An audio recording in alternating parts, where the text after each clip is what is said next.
welcome to the island. Welcome to the island, please be polite. I know you heard about it, like, share, subscribe. Real adult conversations, always a vibe. Please don't make a fool, bring the wheel, get you right. Baby, welcome to the island. Welcome to the island. Baby, welcome to the island. Welcome to the island.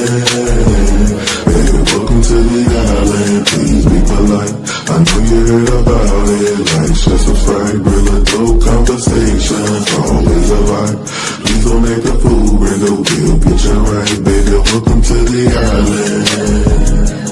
Welcome to the island. Baby, welcome to the island.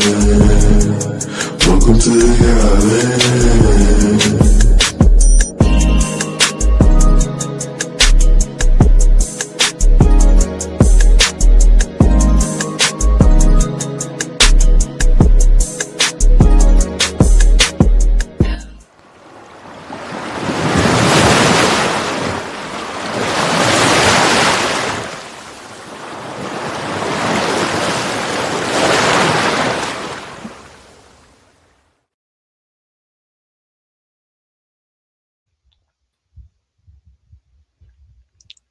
Happy Monday, everybody. It is Monday, isn't it?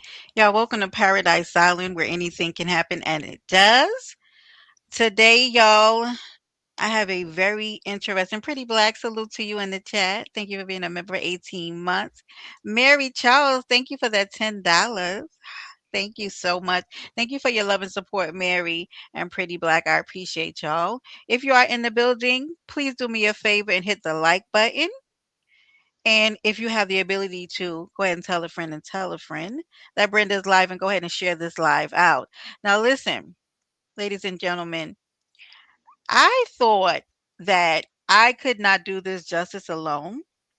So I wanted to get a male perspective. That's right, Big New York, on this particular subject matter that I'm going to be talking about tonight, which is about a lady who is divorcing her perfect husband.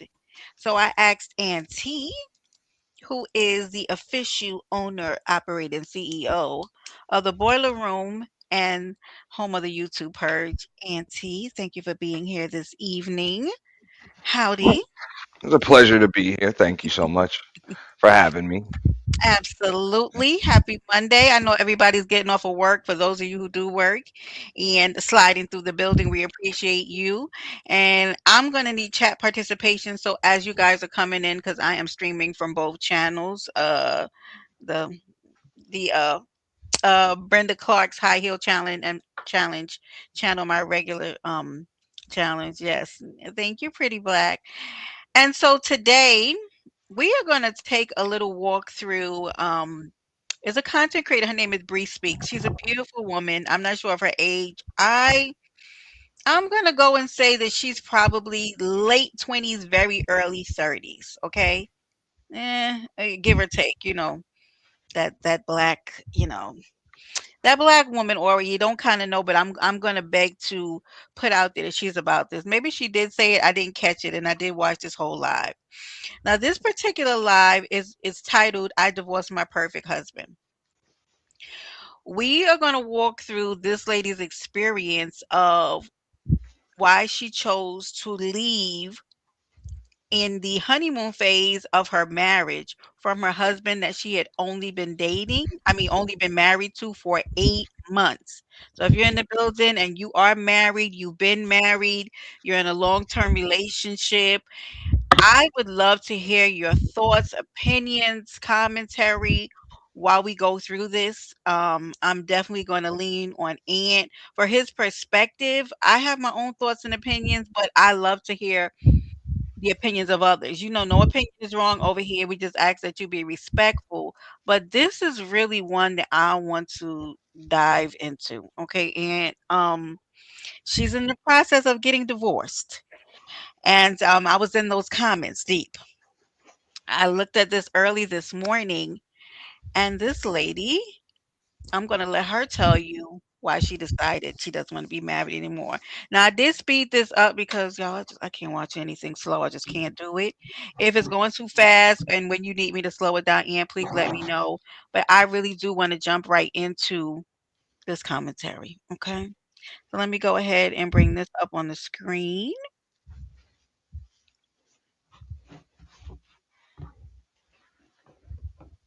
There goes Bree, and she is a beautiful black young lady. She's pretty young though. I can see in her face. But let's go ahead and let her start. Wonderful human. I've loved him. He's loved me back. And we built this dream life together just for me to get everything I've ever wanted and then say, actually, I don't want this.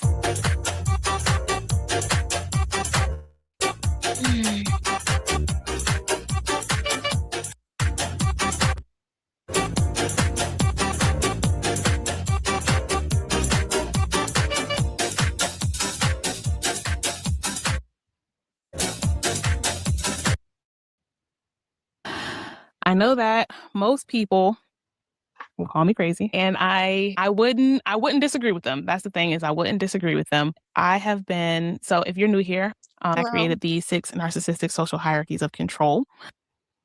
The 6 narcissistic social hierarchies of control are patriarchy, Lord. which is going to be a theme. Capitalism, which controls people through class. Thank you, girl. Corporatism, which controls people through status or title. Racism, which controls people through race. Abrahamic religions, which control people through morality or perceived morality. And ableism slash, that is the ideal. You need to be heterosexual. You need to be masculine presenting. You need to have money, and you need to control a woman or children, which is, having a wife. Now pay attention to this part because this is going to be very important. Hi, Tony. This is going to be very important to how she basically prepares a foundation for the reason why she decided to do what she done. Okay, why she decided that she no longer wants to be married. If you're coming in, Tony, where this is Bree speaks, and she's married for 8 months and decided that although she has a perfect husband, she is not interested in being married. Wife and child, and that the peak for a woman is the traditional woman, a heterosexual woman, feminine presenting, be enslaved by a man, which means being married, and then has children with that man. Yeah, and so I got married. So let's back up. I do feel like he deserves the story to be told. Our story deserves to be told. It's a fabulous story, y'all. I met my husband, and he's still my husband now. I've asked him for divorce. Nothing's gone through final. So, if you see this, it happened. If you don't see this, then it's in my drafts, and we're still together. I changed my mind, and I backed down. But I don't think I'm backing down, though. And here's why. My husband and I met in October 2018. Dating app called Coffee Meets Bagel, and we always say 2018 was before the dating apps went to crap. So I don't recommend it today, but in the past it did work. And we call that right guy, wrong time, or right gal, wrong time. We met and we hit it off, y'all. We really enjoyed each other's company, but we ended up not staying. We ended up not going further into the we are going to make this official phase. And I'm not super sure why not. I can remember my husband was the one who broke it off. He broke it off. He was the one who broke it off the first time because he said he wasn't ready he said he wasn't sure about me. He said he wasn't sure about me. He couldn't put his finger on why, but he wasn't sure if we were. Oh, so guys, I had to stop it right there. I don't know what happened to Aunt, but I missed this part. Now, I knew they had broken up, but I missed this part of the commentary where she stated that he broke up with her because he just didn't know, it just something wasn't right. Ooh, honey. This kinda shifts things a little bit for me, but let me keep going. Bad one. It wasn't that he wasn't committed. He was looking for a girlfriend. He was looking for a long-term relationship, and we did hit it off, but I don't know. I need to ask him, but there was something about me that he was just like, I'm not sure. And I did have a child. I do have a child. And so I assumed it was because I was a single mom and he didn't want to deal with a single mom, because I had that conversation with at least 2 other guys at that point in my life that I really liked, and I thought it was going somewhere, only for them to later tell me they don't want to date someone Hi, with a kid. They don't want Stacy. to date someone with a kid seriously. And it's just like, you could have started with that. But he never had a problem with me having a kid. He was like, that's fine. He has tons of nieces and nephews that he's very active with. He loves children. He wanted children of his own. He wants children of his own. We'll say I did surprise him with my child because I didn't tell him on our first date. But I told him but before we went on our second date, I did tell him that I had a kid. And he, long story short, was very surprised. He said I pulled a Drake on him because this was at the time where Drake, it had just came out that he had the kid that he has with the French woman. And so by Pusha T, Pusha T came out and said that Drake has a kid. And so it was around that time. So he called me Drake. But I didn't deter him at all. He was just like, okay, well, you could have told me earlier, but that's like, it's fine. So, I'm not sure why we didn't make it the first time around, but the second time, and we started talking again in 2020, 2 years later, but the COVID hit. And then the long story short is I got back with my son's dad, and he is a narcissistic a-hole. He is, I'll say shout out to him for showing me what narcissism is, what it looks like, how it presents and manifests in a man, because it has led me to study narcissism the way that I have, and which led me to creating these, 6 narcissistic social hierarchies of control and this whole channel and my YouTube. Like, hey, shout out to my baby daddy. He sucks.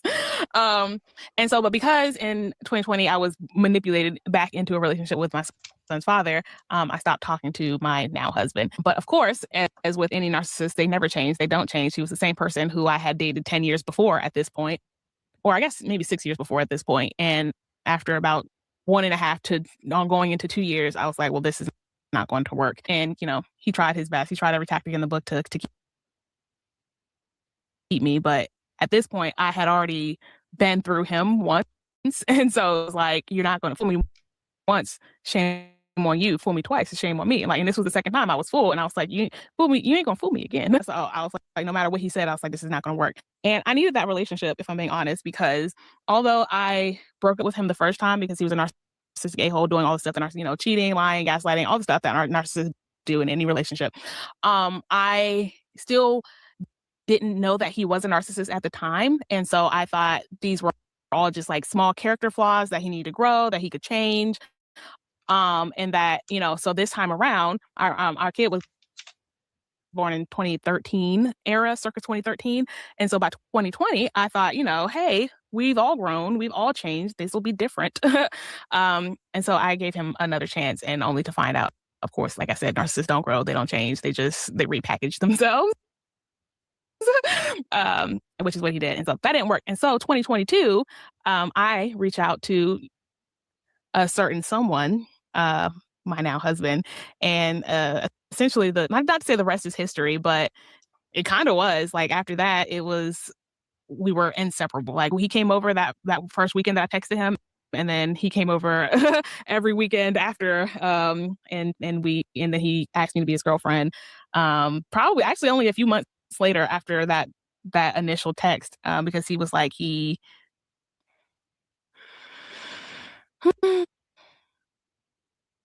said he was falling in love with me, and he had always regretted not moving forward with me that first time, and this time around he wasn't going to let me go. I was essentially always the one that got away for him, and so he kind of moved a little bit fast the second time, but it didn't feel fast. That's the thing, is whenever you're with a narcissist, it feels fast and you want it to slow down, and you tell the narcissist that you want things to slow down, but they encourage you to keep moving forward anyway, despite your discomfort. But with my now husband, it all felt so natural. It all felt like very mutual. You could tell, for women who are listening and wondering, like, how do I know if it's a narcissist or not? And it's because a narcissist will go full steam ahead, and they won't care about themselves in the love bombing process. Like they will, give you all their money. They'll, give you all of their time. They'll smother you with love. Like they will do all this stuff to give you everything that you wanted, even if it comes at their expense. Even if it's I don't know, like my husband has a lot of pride is what I'm looking for. It's I'm like narcissists, I feel like they have ego. They don't have pride. And so whenever I was with my husband and we were we were doing the courtship in the beginning, things were going fast, and only in the way that we both kept wanting to talk to one another. But you could still feel, here's the thing, with a narcissist, you don't feel any trepidation from a narcissist. They are so sure that they want you. They know that you're what they want, and like they are full steam ahead from the moment that you give them access to your life. But with my husband, it was not full steam ahead. It was like it was slow. It wasn't fast because again, we started talking, I guess, in like the beginning of August. And then we were officially girlfriend and boyfriend by the end of September. So it was about 2 months of like dating for the second time before we made it official. But it wasn't like he was pushing me into it. It was I really liked him, and if anything, we were. I guess the thing we were both very cautious about going into this relationship this next time, because we were both like regular people who were afraid of getting hurt. Narcissists are not afraid of getting hurt. They're not afraid of getting. They don't like because hurt for them is different than hurt from regular humans. Like because they're not truly investing their heart into a relationship. When they go full steam ahead to love bomb and try to pursue. No, so Jennifer, let me just catch you guys up who just came into the building. No, this is her story.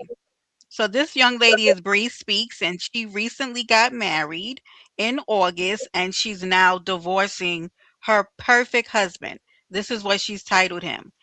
And before you came in to the building, she basically gave us a little foundation about patriarchy and the narcissistic foundations and all of this hoopla. She was setting the stage for where the reason why she's going down this path of wanting to be divorced from her husband. I'm a little confused now about why she's talking about narcissists in reference to her husband because she did not call him a narcissist throughout the conversation. Okay, so she said they move pretty fast in their relationship. So I don't know if she's trying to compare him to a narcissist. Now she did state that the father of her child aunt is a narcissist, right? She broke up with this guy. Well, he broke up with her, the guy she's now married to, because he said something just wasn't right. Okay, I didn't hear that before. So he kind of detected something wasn't really on the up and up with her. Then she went and got back with her narcissistic baby daddy. They didn't work out, and she went and got back with this guy. And then it moved full speed ahead. So I don't know. To a target, a potential new supply, they like if you tell a narcissist no, they just try to convince you because it doesn't hurt them that you said no. They just want what they want, and they're just like no means I got to try a different way. But when you tell another human who actually like likes you and puts their feelings into you and puts their heart into you, you tell them no, it's like they don't try to push you because like they're hurt. It's just like, oh no, like okay, like I like they accept it and they're just, they might actually know like why not, or like, there's still some sort of guard. When it comes to a man who is not a narcissist, they still have some sort of guard over their own feelings, their own being. And that's not to say I'm excusing people who have like, what is the opposite of anxious attachment, elusive attachment, or like distant attachment, or the people who don't like to be attached, so they're like they're always running away from people. That is different. That is different because they play games. They play games. You're like, oh, this person's getting too close, so let me fall back. And like, there's this weird inconsistency with them. Not to say that they're narcissists, but like they have, trauma that they're still working through technically. But with my husband, it was not like that. It was if I gave him some, he gave me some. He gave me some, I gave him some, and it was always a very even back and forth to show each other that we're interested. Like we revealed a little bit more, and then they would reveal, and then I would reveal. It was like just like the most beautiful tennis match of courtship until we got closer and closer until we. Any thoughts so far, Aunt? All right, so ooh, this would be tough. I could keep going. I mean, it's up to you. No, this would just be tough. Like I'm just listening to her. She seems like I don't know, like an internet PhD or something. She's doing a lot of diagnosing everybody. Jargons and Well, I just see her giving a lot of diagnosis to a bunch of other people, and I'm pretty sure she doesn't have any type of credentials to diagnose these disorders, but she doesn't seem to be able to diagnose herself with anything. So I do hear that. much, she just keeps saying that, it was like a tennis match. Pretty much the same thing that these guys are doing. She's also doing it too, and she's like, "It was great." I'm like, "Yeah, it was great. You're extremely comfortable." Um, But so the what she's explaining is right, Tony. Is she what is a beautiful courtship? Reciprocation. She basically explaining what a man is supposed to do when he's courting a woman, right? She's saying he did all the wrong things. Nothing wrong thus far. She's not pointing out anything that he did wrong. So let's keep going. Oh. Both felt very, very comfortable being like, okay, yeah, no, we want to pursue this seriously. And so we dated for a year and then we moved in together. And that was lovely. I was very excited to start this next phase of life with him. Everything was great. My Mm. son liked him. He brought balance to our lives. As someone who identifies as an ADHD woman, well, slash am diagnosed. I'm messy. I'm a little disorganized. I'm a little impulsive. But he was kind of all of the opposite of that. His dad was in the military, so he was raised by a military dad. So he had great organization. When like he was impeccable with his word. Like if he said he was going to do something, he did it. If he said he was going to do something, he did it. And I am not like that. I'm like, if I say I'm gonna do something, I might do it. I'll probably do it. I'll try to do it. I'll think about doing it. And I might get it done, but am I impeccable with my word? No. But so I always admired that about him. And it gave a lot of structure to my son. And he taught my son so much about like, male hygiene. The beauty in what she's saying. Somebody coming into your life that has things that you are not good in, and vice versa, which means they can help sharpen things that you are maybe struggling with and helping her son become more disciplined. Okay. Oh boy. well, yes and Hygiene. no. And Huh? just like See that? Okay, go ahead. I Sorry. was just gonna say yes and no. Of course, that would be, in a healthy relationship, one's strengths are the other one's weaknesses, vice versa. Mhm. Blah, blah. Mhm. But it can also illuminate one's insecurities. You know, when Correct. and this is not it's not gender specific, but it can illuminate one's insecurities where it's like, okay, what I'm not good at, this person is good at it. So once that becomes lopsided, it can seem like you're good at nothing and this person's good at everything. So then you can kind of feel like you're beneath the other person. You know, Mhm. It did. Yeah, it's but not always as healthy as it sounds. It depends on if it's if just like she was saying earlier, like if it's a good balance, then yeah, you guys are going to be a great unit. But it's when it becomes extremely lopsided, um, it can, of course, it can become stressful. On the person that always has to go behind the other person with a mop and bucket, and then it can trigger insecurities, in the person that's always making the mess and determined to be, for it to be cleaned up because you can feel like you're not good enough. well, it only if the other person is making you feel not good enough, because sometimes that's self-inflicted, right? So if they're behind you like, "Hey, like, okay, they're helping you, you're working together." 'Cause we're gonna listen to more of this. If the other person isn't making you feel bad about growing, because we're all growing and developing in relationships, then it's self-inflicted. Yeah, I mean, just like I said, it could be a good thing when somebody's Yeah. kind of moving on and they're bringing you to and they're helping, and then you can also feel like you're in a race that you just can't keep up with, like you can't keep up Yeah. with the other person. That's why I said it can activate insecurities. That's why the balance is important. Okay. What the expectations are as a male in this society. While of course mom was there saying, while these are the expectations of a male in this society, you don't have to adhere to them if you don't want to. Unless you're like, again, personal hygiene. Yes, you got to shower on a daily basis and brush your teeth and floss.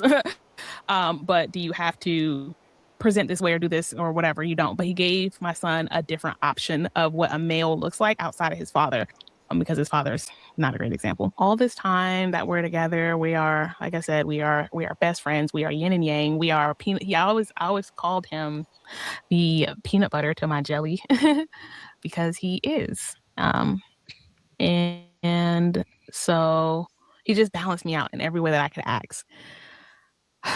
So what happened? Why? So Bree, you started this with you asking for a divorce. I don't hear where the divorce is coming. Well, before that, and just to round us off with the story, April of 2025, he asked, if I would marry him.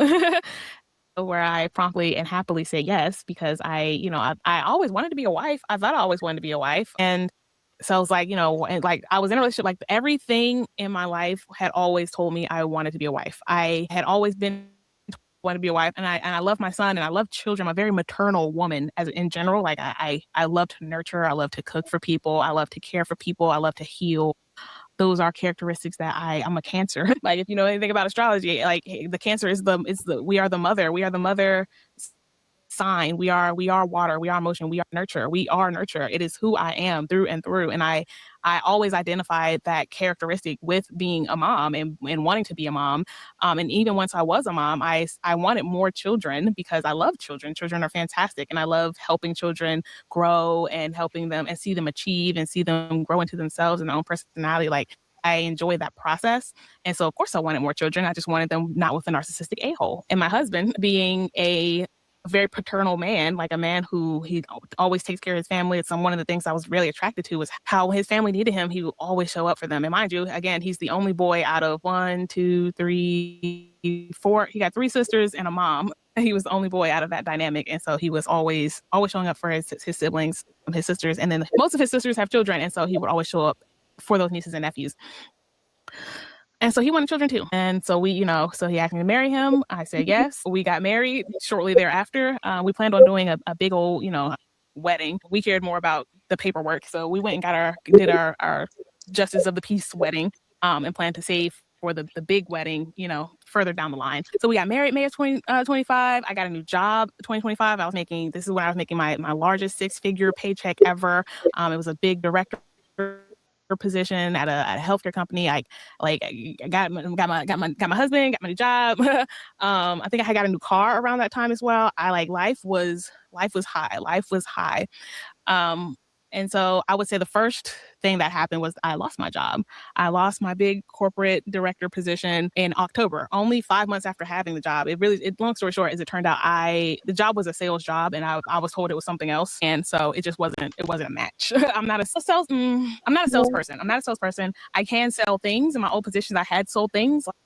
I had a commercial job. My job was getting money for the company, but it was not through selling new products. I would work with clients we already had to, ensure they keep loving the products that they were purchasing. And then if they wanted to buy something more, I was there to help. But it wasn't as so much as like pushing people to buy new things. I'm not a pushy person. It's like, if you don't want it, that's fine. If you don't want it, I'm okay with that. I'm not a pushy person. And so the job I was not aligned. And so they asked, do you want to leave or do you want us to fire you? And I was just like, hey, I'll walk away. I'll walk away. No need to pull out the cavalry. Now, I could be I could be jumping the gun a little bit, but this woman does not like any kind of structure. It doesn't seem like she likes any kind of structure. And that's okay, but your life would have to be different to not be structured. Because in order to reach certain levels of success or in life, there's going to have to be some kind of structure. And she just looked like she's running away from anything that's structured. Like, just the Well, relationship, well, that's the because job. she's not structured. I'm sorry. Go ahead. But yes, she's clearly not structured. Um, it's like this, right? She clearly doesn't think things through. No, So she accepted a job. She was glad to have it and had no idea what the responsibilities of that job entail. this is Then good. when the job, she's Hmm. like, I'm not a salesperson. You took the job. Didn't You know know, what you like was doing. you took the job and you were glad to have it. And then now there are responsibilities that come with that job and you're surprised. So I mean, yeah, in a lot of cases that can be a one-off, but when you're talking about something like a career or whatever, chances are those are the types of decisions, and that's the decision-making process that somebody like that is going to take into other aspects of their life, Correct. i.e., a marriage, i.e., relationships, you know, situationships, friendships, big ticket purchases, whatever. They're just going Yep. to check it. She's the type of person that'll probably sign on the line that is dotted for a brand new car, and she's Yup. got a Hold damn that. near high We interest rate, you know, we we're getting or to and or a you, mortgage, and then next thing you know, you yeah. got a balloon. You know what I'm saying? Like, Well, oh, I didn't flood you're the house, prophesying like because we stuff didn't like get that. there yet. We didn't get there yet, but we're coming. So hold on about that because this is getting ready to go right Type of down there. think things through. Yeah. Yeah. Hold on. Oh, And so that is how I essentially became a stay-at-home mom, hi, Brooke, starting in baby. October of 2025. And I again, this was I although I wanted my corporate America job, I was making the most money I had ever made. It was very high intensity. It was a lot of expectations. It was, 9 to 5. It was a lot of time. Um, and I didn't love it. And then it was a lot of white people. It was all white people. It was all white people. Well, there was like there were no black, there was some diversity. It was very small. You guys, if you're familiar with corporate America, there are your token people of color around, but 90% of the space is very Caucasian. And that comes with a lot of political play. You have to do a lot of politicking in the office in order to move up, to get ahead, to not be bothered as a Black person. And I had dealt with that and I didn't want to deal with it again. So I was trying to look for things that were outside of corporate America, but then I started doing TikTok and my TikTok started, taking off, and started doing YouTube, and that started doing well. And my husband could afford to. Oh, well, so then that happened in October of 2025. And then in November of 2025, my husband was driving my car and he was in a car accident. He is fine for the most part. But the car was total. And so now I don't have a job and now I don't have a car. And 6 months 3000. earlier, I was living the high life essentially, but it was okay. I was glad the car was gone because I couldn't afford it anymore at this point anyway because I didn't have a job, and so now my husband's taking care of all of the bills. I don't have a job. I'm doing content creation. I'm writing a book. I was writing my book. And so I was like living what I thought was like my ultimate dream, because the whole point of us getting jobs and going to corporate America and trying to make money in capitalism is so that we have money to be free. We have the time we have money so we don't have to work for other people, so we can do what we want with our time. We want to be free so we want money so that we can do what we want. We can be free. And so I was I was free in the sense that I didn't have a job. I didn't have a boss telling me what to do every single day, but every day I still had to wake up and get stuff done because the expectation was there, because I'm a wife. And my husband was working to pay the bills. And so the unspoken expectation is that you don't have a job, so you are now the caretaker for the home. And mind you guys, again, I have ADHD, and so I don't have insurance, so I actually don't have meds at this point in my life. And so my productivity Wait, did she say unspoken? So it was now the unspoken rule that she's now the caretaker of the home? That's what she said, right? Well, yeah. Well, I mean, that's understandable if he's working and he's out all day, making a living for the Mhm. household. She has to maintain the household. Yeah. Um, I just want to point out her own words, right? Because I'm filtering this through her eyes, like what she's saying, because I think we're gonna come to some really good like epiphanies about just how she got to the divorce. Thank you, well, Jennifer. Go what ahead. what I'm what I'm listening to here, I can see how, just like I was saying earlier, I think she has like feelings of inadequacy. Um, of course, especially after getting fired and stuff like that. But also in the beginning, she said that she's a nurturer. So, or at least that's the way she sees herself. So, being a mother, she takes pride in all of that. But right now, she's with a man that she doesn't really need the mommy. He's kind of handling a lot of things, and she doesn't feel like she doesn't feel like she's needed, really. There's nothing that she can do. So I can understand how she would have feelings of inadequacy just based on what she's saying. Do I She's understand the feeling? No, because you're a wife now. You got a job to do. right. So, I But mean, and I want to tell you, she was needed, and she's gonna go on to talk about that. She just didn't want to do the things that she was. She was just I didn't would do the say things that she was too. needed to do. Yeah, I mean, I think like what she's saying is she kind of maybe she's having feelings of inadequacy either because she's not needed or because she doesn't feel as though she can fulfill those expectations.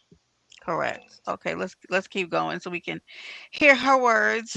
Levels, like they were kind of riding high at first, like, yeah, woo, no job. But then, after a while, it's like, which I don't mind making my own schedule as I'm sitting here, recording this podcast right now. I have the ability to execute on like my visions, but I don't.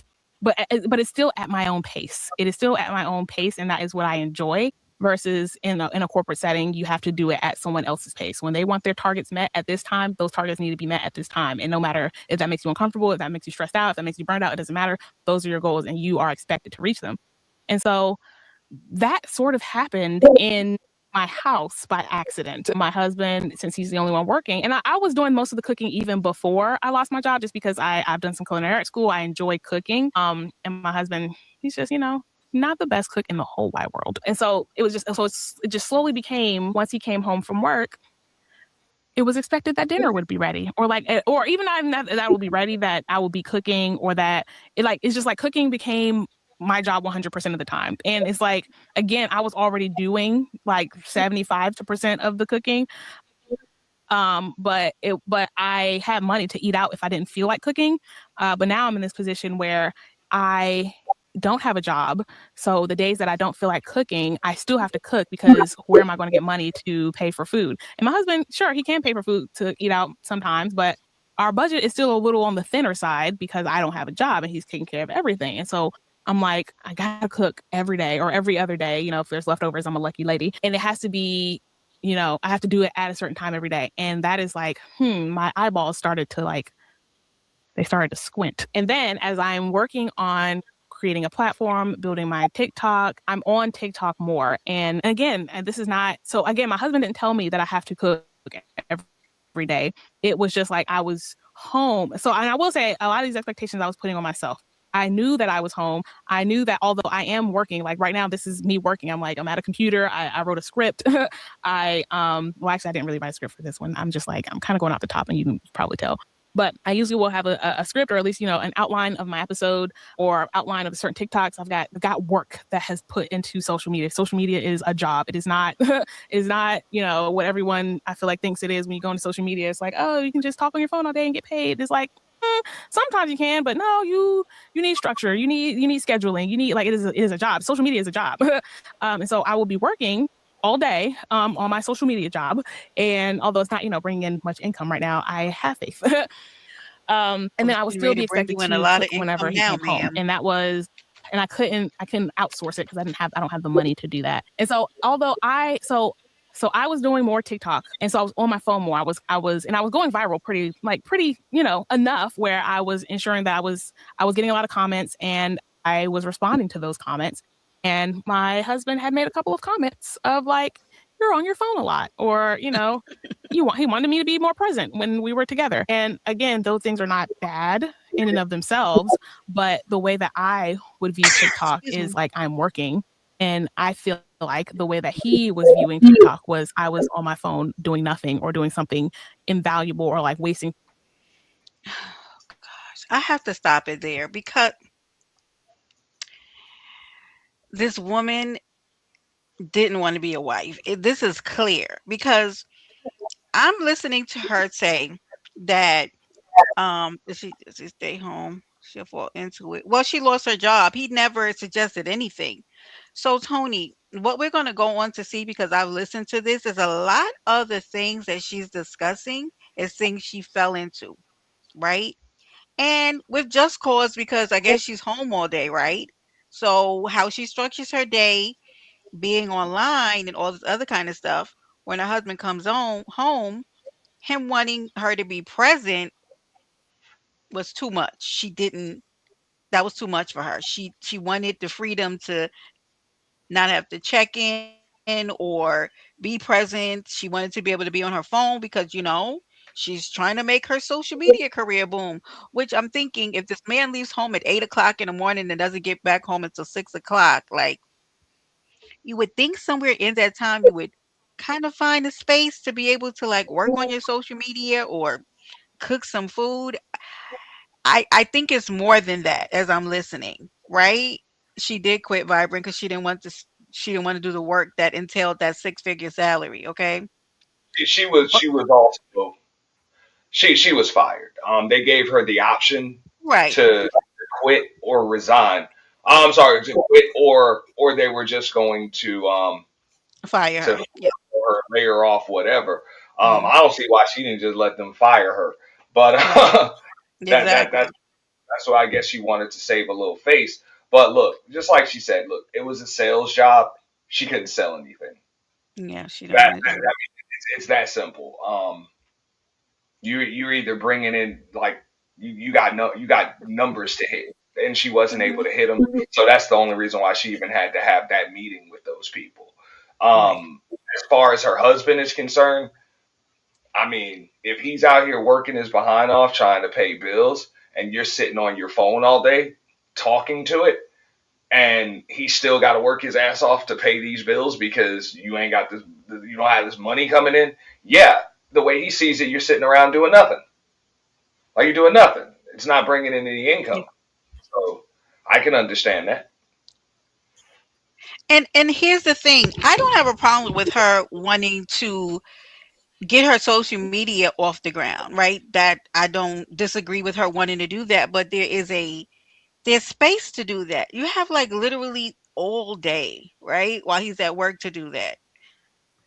And the fact that he wanted her to be present when she came home, she didn't want to do that. I mean, after her job was lost, hold on. Hey, Danella. Hi, sissy. But then I no, mean, I didn't hear it. That wasn't. I don't think she talked about that, Tony.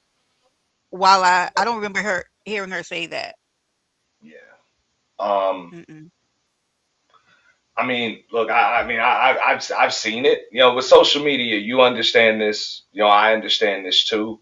Um, to try to do it full time, yeah, it's going What to you be some do? kind of curve, as far as that's Mhm. concerned. And if her husband doesn't have the income to be able to sustain that for her while she's trying to build up her platforms and multiple platforms, really, because she said she had a six-figure job, or at least that's the position that she had, and then it kind of turned into a sales job. So you trying to replace a six-figure income with a social media career, not only are you going to have to know what you're doing, but yeah, it is a 20-hour a day job until it's sustaining 21 hours a day. Um, that's work. That's probably more work than an actual job if Yeah. you're trying to bring in six figures off of TikTok and YouTube. Yeah. Well, she might do it now, Aunt, because this is probably gonna. She might go viral with this one. Okay. Because the manosphere is about to eat this up. Well, About her she, talking she, about having the perfect man and not she, wanting him. she can go viral, but somebody just judging by her and what I'm hearing, she's gonna have the same issue that most people that go viral have. She's not gonna be able to follow up this video. Correct. Like you gotta be able She's to gonna follow. have to Like keep it. most people aren't ready to go viral. Like you go viral, you get a bunch of views, and then what? Then what? Right. Where's your Right. merchandise? Where are your other platforms? Where's your follow up content? What other Mhm. collaborations are you gonna do? Like there's a lot of stuff. If you're trying to do that, and I don't think she just doesn't seem like she has the organizational skills, which she admitted that. She said that her husband was the organized one, and she wasn't. So it's Correct. not looking very good for her. Nope. Well, let's continue because I don't want to say it gets worse, but it kind of gets worse, like the breakdown of this. And I think that what is going to be good to recognize is that this is a good case study for people who are interested in getting married, because I think that there is probably this illusion around like what marriage is, and then the conversation of what marriage looks like for you and your mate, what housework looks like, what cooking looks like whether you're gonna what happens in case of like one person income, or if you do have two incomes and you're both working, what does how the household chores look like? Because it doesn't have to take on a traditional role. It has to take on whatever role you two decide on. And I don't know what kind of conversation they had, but baby, she was not with it. Okay. Yes, exactly, Tony. But I think that a lot of things, hey, Chef, a lot of things are conversations. And I had this talk with my sister. I said, before you move in with somebody, there are standard conversations that need to be had. Like, what does what does happiness look like inside this house? Like, what does um us working together, like as husband and wife, what does that look like for us? And for other people is different. You know what I mean? And then coming back to the table and like maybe looking at those conversations again if things aren't working. But baby, this lady didn't want to have any more conversations. She does not want to be a wife, and she definitely does not want to take on the traditional role of being a wife. Right.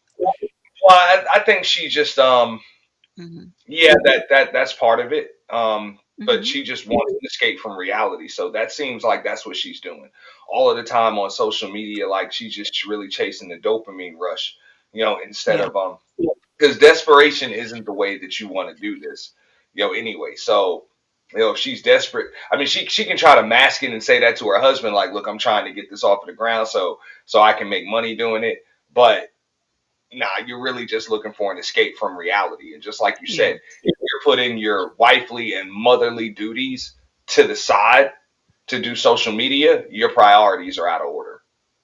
Like they just are. And I agree with Tony, and I think I've had this conversation with other people too. I have to be doing something. Like I don't know what it is, but even I don't care how much money my man has, my husband has. I'm gonna want to be doing something. Yeah, Tony, absolutely, that is the exact word, an escapist. And I feel like she's gonna have a long line. Wait, y'all, hold on. Hopefully, we can get through this whole thing because I can't do it 4 hour live. But it's interesting to hear some of the things that she has to say, which is why I say I think this girl is really young. And life is a teacher, okay? And I would love to hear where she is in 10 years and her thoughts on this same matter because I think it's going to be relatively different. So let's Time or listen. doom scrolling. And even when I told him that this is me responding to comments, this is me ensuring my engagement is high, this is me, trying to build a foundation. Um, I don't know if he didn't like believe me or if he's, I feel like he believed me, but I know that, which we talked about, like putting more structure around my content creation time because he didn't want, essentially, like when he comes home, he wants to spend time with me. And that's not a bad thing. And it's like, why can't you do it earlier? And sometimes I do it earlier. But a lot of times, because on TikTok, you have to post 3 times a day in order for your account to actually be an account that they push out. I would post, a long story short, is like I would post right before he got home. And so when he got home, I was getting a lot of comments. And so I will be responding to them pretty often because everyone else is also getting home. And so they're seeing my video and they're responding. So even when I put structured around time, it's just, but the other thing is like, I didn't like it. I didn't love having to structure. Okay, I just want to say really quickly, I'm concerned about the fact that when that man came home, she didn't want to spend time with him.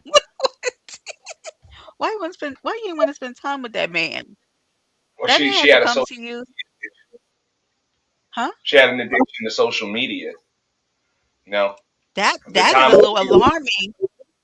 Do you know how many people live in a house with a roommate, and the fact that her husband is coming home and he actually wants to spend time with you, like he wants you to be present, and that didn't work for her. She had to respond to her TikTok. yeah. Oh, I mean, baby. no, I mean somebody like you're like, are you serious? Like I'm a wife, I'm a mother. I got things to do around the house.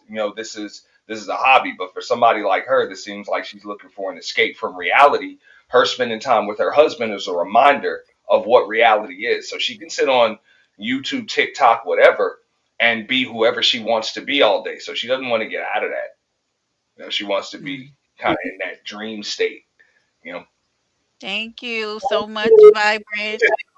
it's common. Okay. My time in order I'm to sorry, what were you saying? It's common on social media.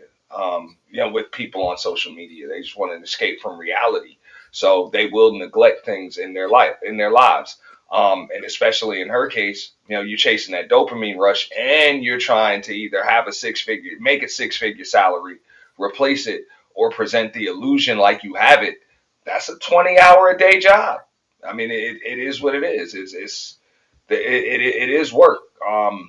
And it could be more work than a real job. So her priorities are just messed up. They are. So we'll see. I mean, she's gonna get a.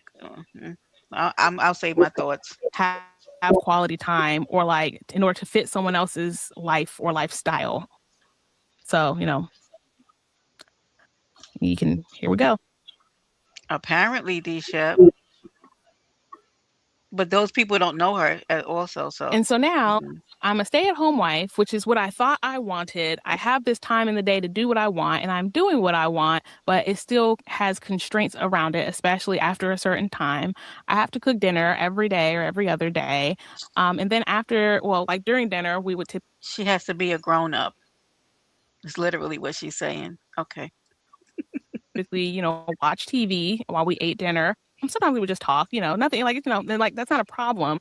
But I often, again, I only been married and living with someone. Well, I had lived with my son's dad before. I had lived a married life before. I wasn't married, but I lived a married life as the housekeeper, the mom, the maid. But I thought that I was so miserable in those relationships because it was such a high control environment, because I was in a relationship with a narcissist, because I was enslaved and I wasn't treated well. And so I assumed that my disdain for being controlled came from being with someone who was so controlling and didn't contribute anything. They just took, suck, but then never gave or poured into me. And so I assumed I was looking for that, a partner, someone who would give as much as they would take. And my husband is that. Like, he's a clean person. He does the cleaning while I did the cooking. He's just so attentive to my needs, so empathetic, just like a kind, sweet person. And he is still a man raised under the patriarchy. That's one.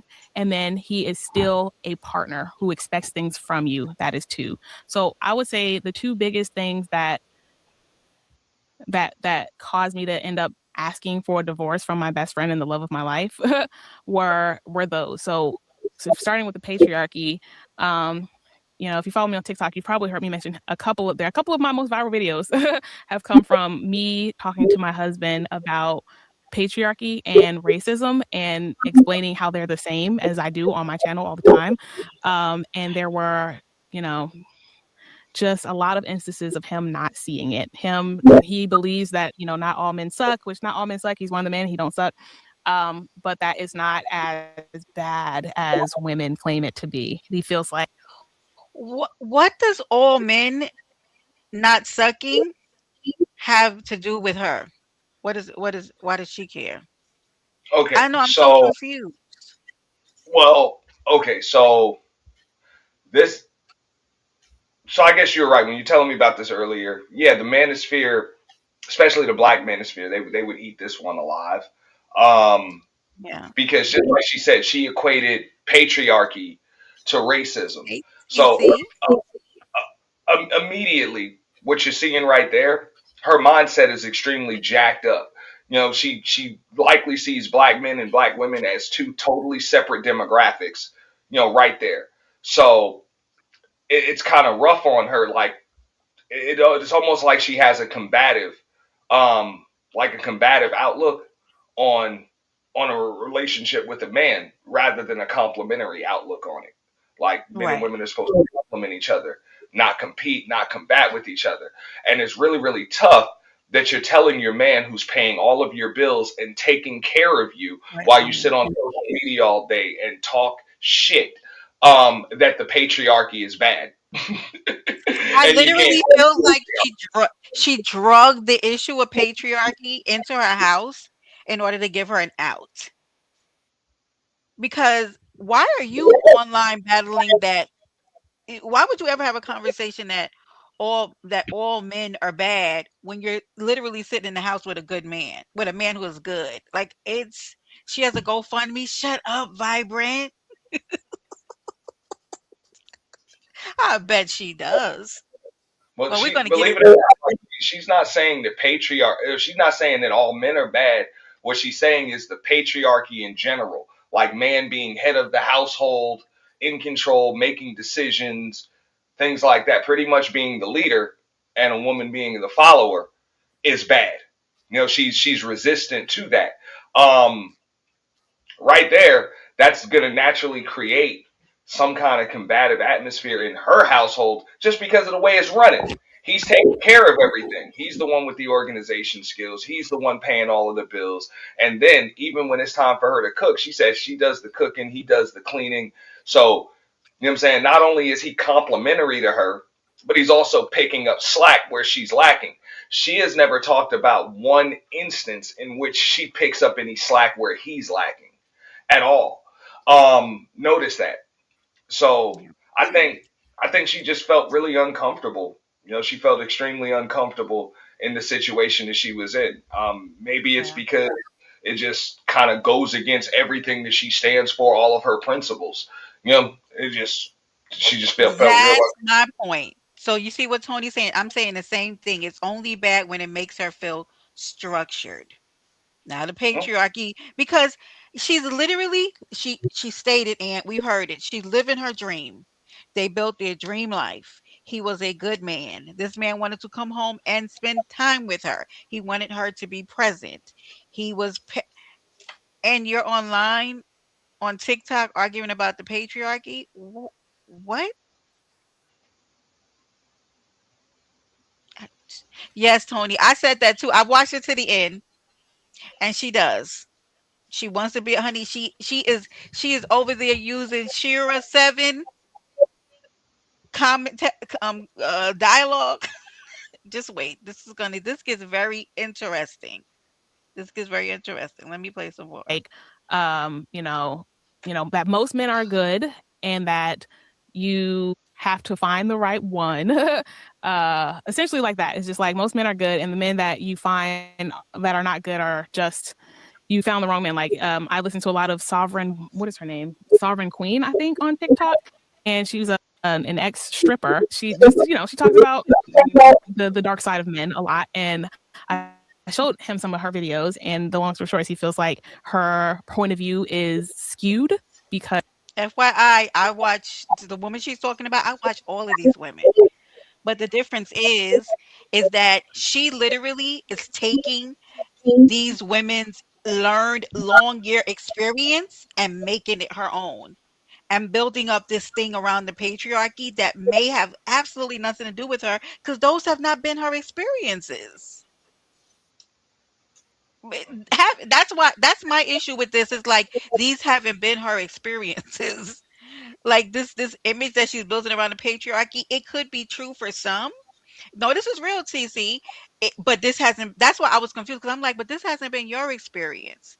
Like you're literally sitting with a great man, according to you, and you're doing this Shira 7 Queen Sovereign thing, and I watch Queen Sovereign all the time. She is an ex-stripper, and she has her thoughts about men and all the honey, she Yeah, hates but men. Okay, also but also understand the men that she's likely been around and what she sees a man for. She sees a man for what he can give her. She was a stripper or whatever, more than likely. So it's I mean, more than likely, and I don't know this Queen Sovereign person, but yeah. I would assume, somebody that's going to have a mentality like that. That's it. That's all she sees a man as is, hey, you're either giving me your money or you're worthless. That's But it. So that and shit same right. attitude that a woman that's a wife brings home to her husband. You know? Correct, and that's my thing is that really like I kind of want to be like, what are you doing over there? Hey, Bronze. When I kind of heard a conversation that she brought up Queen Solvin, who I've been watching. I watch all of these women, right?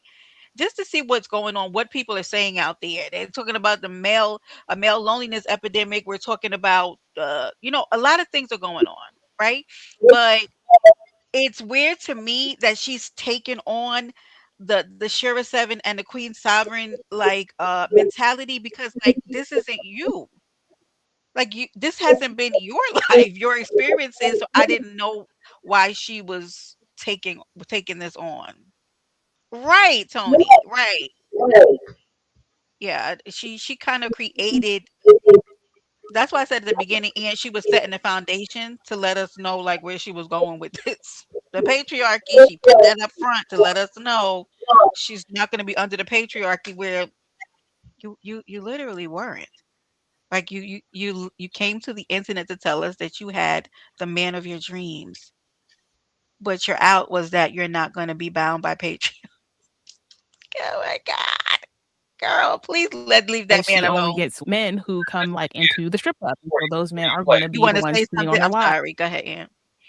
the thing is, if she had the opposite of patriarchy, which is matriarchy, they would be out on the street. They'd be out on the street. There would be no. Absolutely, Ann. So she said it herself. She can't. She took a sales job and she couldn't sell a damn thing. Didn't even want to sell anything. And she said she takes the first no for an answer. Like you can't do that in sales. I'm not saying, of course it's not for everybody, but you definitely can't approach it with that mind. She's like, oh, if you don't want to buy it, okay. Nah, you taking the first no. This ain't for you. That's simple. So you shouldn't even take that. Like you shouldn't take that job. Definitely even can. I get it. You try it, but it's definitely not supposed to be a career. It shouldn't even went as far as them asking you to either quit or we're gonna fire you. But either way, you don't work here tomorrow. That's pretty much what I got from that. Then you have, you say that he's the one with the organization skills. He's the one that's got to keep you on point. He has to pretty much pick up the slack in the household. Even when Yeah. she's home all day, he Hey, still has to do Chad. a majority of the cleaning. He has to, which is cool. I get that, but he still got to do a lot of this stuff. So there's a lot of stuff that she's just halfway. So I'm just saying, if you have a problem with patriarchy, just think about it. If you had the absolute opposite, there would be no household. It would be over. You guys would be Exactly. over a bridge or in somebody's mother's basement or something. But So, that is such a really good point. Not the mother's basement, but that's a really, really good point. Yeah. The patriarchy saved you from being out on the street, ma'am. and then thank God, I'm just saying, thank God your man was calling the shots instead of you, because her brain is all over the place. From a man's perspective, this woman could never be a matriarch for me. You don't know which way is up. Like you don't know which way is up. We both be confused because you're And see, confused. I can't take my correct. direction from somebody that's confused. And Tony, that's what I was trying to tell you earlier, right? But I couldn't really because I was texting you that this woman was using patriarchy as a means for an out, which I was like, girl, can't let you do that because that doesn't apply to you. You're trying to make it work for you, but it doesn't. This doesn't work for you, sugar lumps. But okay, just get out. Let's finish this. Now there's And going to be a. Go as a ahead, Ann. child, no, and she has a child, which is extremely scary because, like, Do you want me to talk about that, Aunt? I mean, she said that she's nurturing and all of this other stuff. So, like, where's your head? How are you gonna take care of your kid? Your priorities are jacked. You just want to sit on your phone all day, and you and Okay, you take Nisha. a sales job and you can't sell anything. You Okay. take no Uh, for an every answer. everybody hold on to your bloomers, okay, in the chat. Because I'm probably gonna this is probably gonna rage bait you guys a little bit. So Aunt, I was really kind of digging around, and thank you to Vibrant for finding out she has a GoFundMe. Okay, yes, just be fucking single. Well, Tony, let me kick y'all onto this. Hey, OOT and go. That's Uda. Uda. Oh, hey, Uda. Salute and welcome to Paradise Island. Listen, Uda, child, I messed your name up bad. Hey, Uda. Okay, so listen. People say, "How are you going to have a child and be under the patriarchy?" Right? That's under the rule. It doesn't make sense. Well, I was going through her comment section because some of the women were like, "Go for it, girl. Release yourself from the patriarchy. Live your life." But people were like, "Well, how are you going to do that?" And you have a child. Well, I dug down in those comments, and guess what I found out, Ian? I found out that she said, well, actually, I decided to let my son go live with his father. And the people calling her all kind of pieces of ish because if you remember from the very beginning of this live, this lady said that her child's father was a narcissistic jackass and that he wasn't a good person. So she wants to free herself from patriarchy period and anything that would keep her bound to any constructs, any kind of discipline, any kind of routine. She doesn't want to raise a child and she does not want to be a wife. Just FYI. She got rid of the kid too. It's not it's a package deal. Okay, she Well, getting rid of every thank God for patriarchy, because if it wasn't for patriarchy, who would be taking care of her kid right now? yeah. But I would agree with Tony. Like, yeah, she really does want Hey to be a. Mary. I personally don't believe there's really a such thing as a single mother. Like a mother is never single. Like you're always gonna have somebody with you. But hey, if she was able to give her child up to the father, then yeah, she is single. She's a single mom. She is Now single mom. now So it's Aunt, all before we went live, did I not also tell you this? That I said she has hints of a narcissist herself, right? Did I not say this? So I am agreeing with Tony. I said the exact same things. She has some narcissistic qualities to her too, which well. probably would attract I said her. that earlier too. That she Okay. does a lot of finger pointing and diagnosing of others, but You there did. is no You did. diagnosis of herself. She honestly thinks this thought process is normal. Like she's a scatterbrained chick. Like she's all over the place. Um, and it seems like the not just any man, but the man that she had was the perfect man for her. To be able to move forward in life Hi, because Mary. he I'm was able sorry. to cover up a lot of her issues and flaws as far as her lack of organization, her lack of focus, her lack of being able to plan things out, see things through. I'm still on that part. Like, okay, you took a position in sales and you don't want to sell stuff. Like, it's deep. This is as I've been a salesman since I was 17 years old. Like, that's not even. It's not what I do. It's who I am at Exactly. this point. And when you're a salesperson, like that's who the hell you are. It's what gets you out of bed in the morning. Like you get an adrenaline rush from doing it. If Yeah, I that's just, like, you don't take a job like that. I get it. It might have been something you tried, but then you're telling me social media. Yeah, you really weren't making much money, but yet you spend 20 hours a day, doing it. And then when your husband's kind of telling you, and she said he didn't even tell her to get off of it. He told her to just have some he structure didn't. involved, have your time frame straight, have your time frame straight, have your schedule straight. Like there are a lot of people that make good livings on social media, can still maintain their family, but there still does have to have structure. Because sometimes to put together a 15-minute long video, it takes depending on the type of content you're putting out. I've heard it takes some of these people 5, 6, 7 hours, to edit a 15-minute Mhm. long video and have everything straight. But you still have to have the timing right. So some of these people I see they have their husband or wife maybe do the recording while they take care of the script, whatever. But there's Correct. still kind of structure involved, and especially when you got kids involved, it is what it is. But just like you were saying, she just wants to sit on the phone and just kind Mhm. of just, and then when the day is over and your man comes home, you got wifely duties, motherly duties. There you You go. don't want to do those things. That's not a Mm. patriarchy thing of a man telling you to do that. I can remember being a single dad. I had to do the Hey, same damn Mother thing for real. for social media. When I got home, I got to make sure that dinner's straight. I got Hey, to make sure that Shannon. the house is clean. I got to make sure that my kid is straight. And then the next morning, I got to get up and do it all over again. And I got to go to work, handle business, and I got to come home and do it again. There's structure and order involved, whether matriarchy, patriarchy, whatever. There's got to Yeah. be some kind of structure, or else your house is going to fall apart. That's the game. That's just the way it is. Thank y'all for all the love today. Thank you, Mary. Thank you, Shakim. Salute Unbothered for real and everybody coming into the building, honey. This is good conversation. Thanks again to my co-host for the evening. Thank you, Auntie, for being up here giving the male perspective because I told y'all this was juicy. This is when I tell you when I saw this early this morning, honey, I had to be like, "Oh, I have to go live about this." Yes, I'm positive for real. This is good stuff, honey. All of this stuff. So you didn't hear her saying the man was on her about food and cleaning up the house. She said that man came home and wanted her to be present. Why Mm. you can't see Mary? I don't know, Tony. She's in here. She wanted he wanted her to spend time with him. She Girl. may be on the channel. You're simulcasting on two channels. Oh yeah, yeah.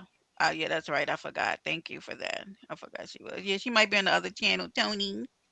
All right, let's get back to it. Let's hear what else she has to Guys, or say. those are going to be the ones who, see women as objects and all these things. But I'm like, while that, because he doesn't go to the strip club that I know of. Hey, nah, he doesn't. Uh, but while the men who actually do go into strip clubs are a very specific sample of men, they are still a sample of men.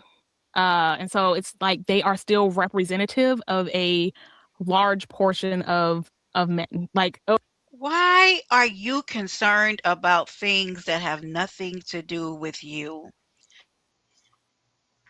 Well, Do you know what man I'm worried about, Aunt? The man in my house. I don't care about what any of these other men are doing. Why is she so invested in what other men are doing when she had a good man in her house?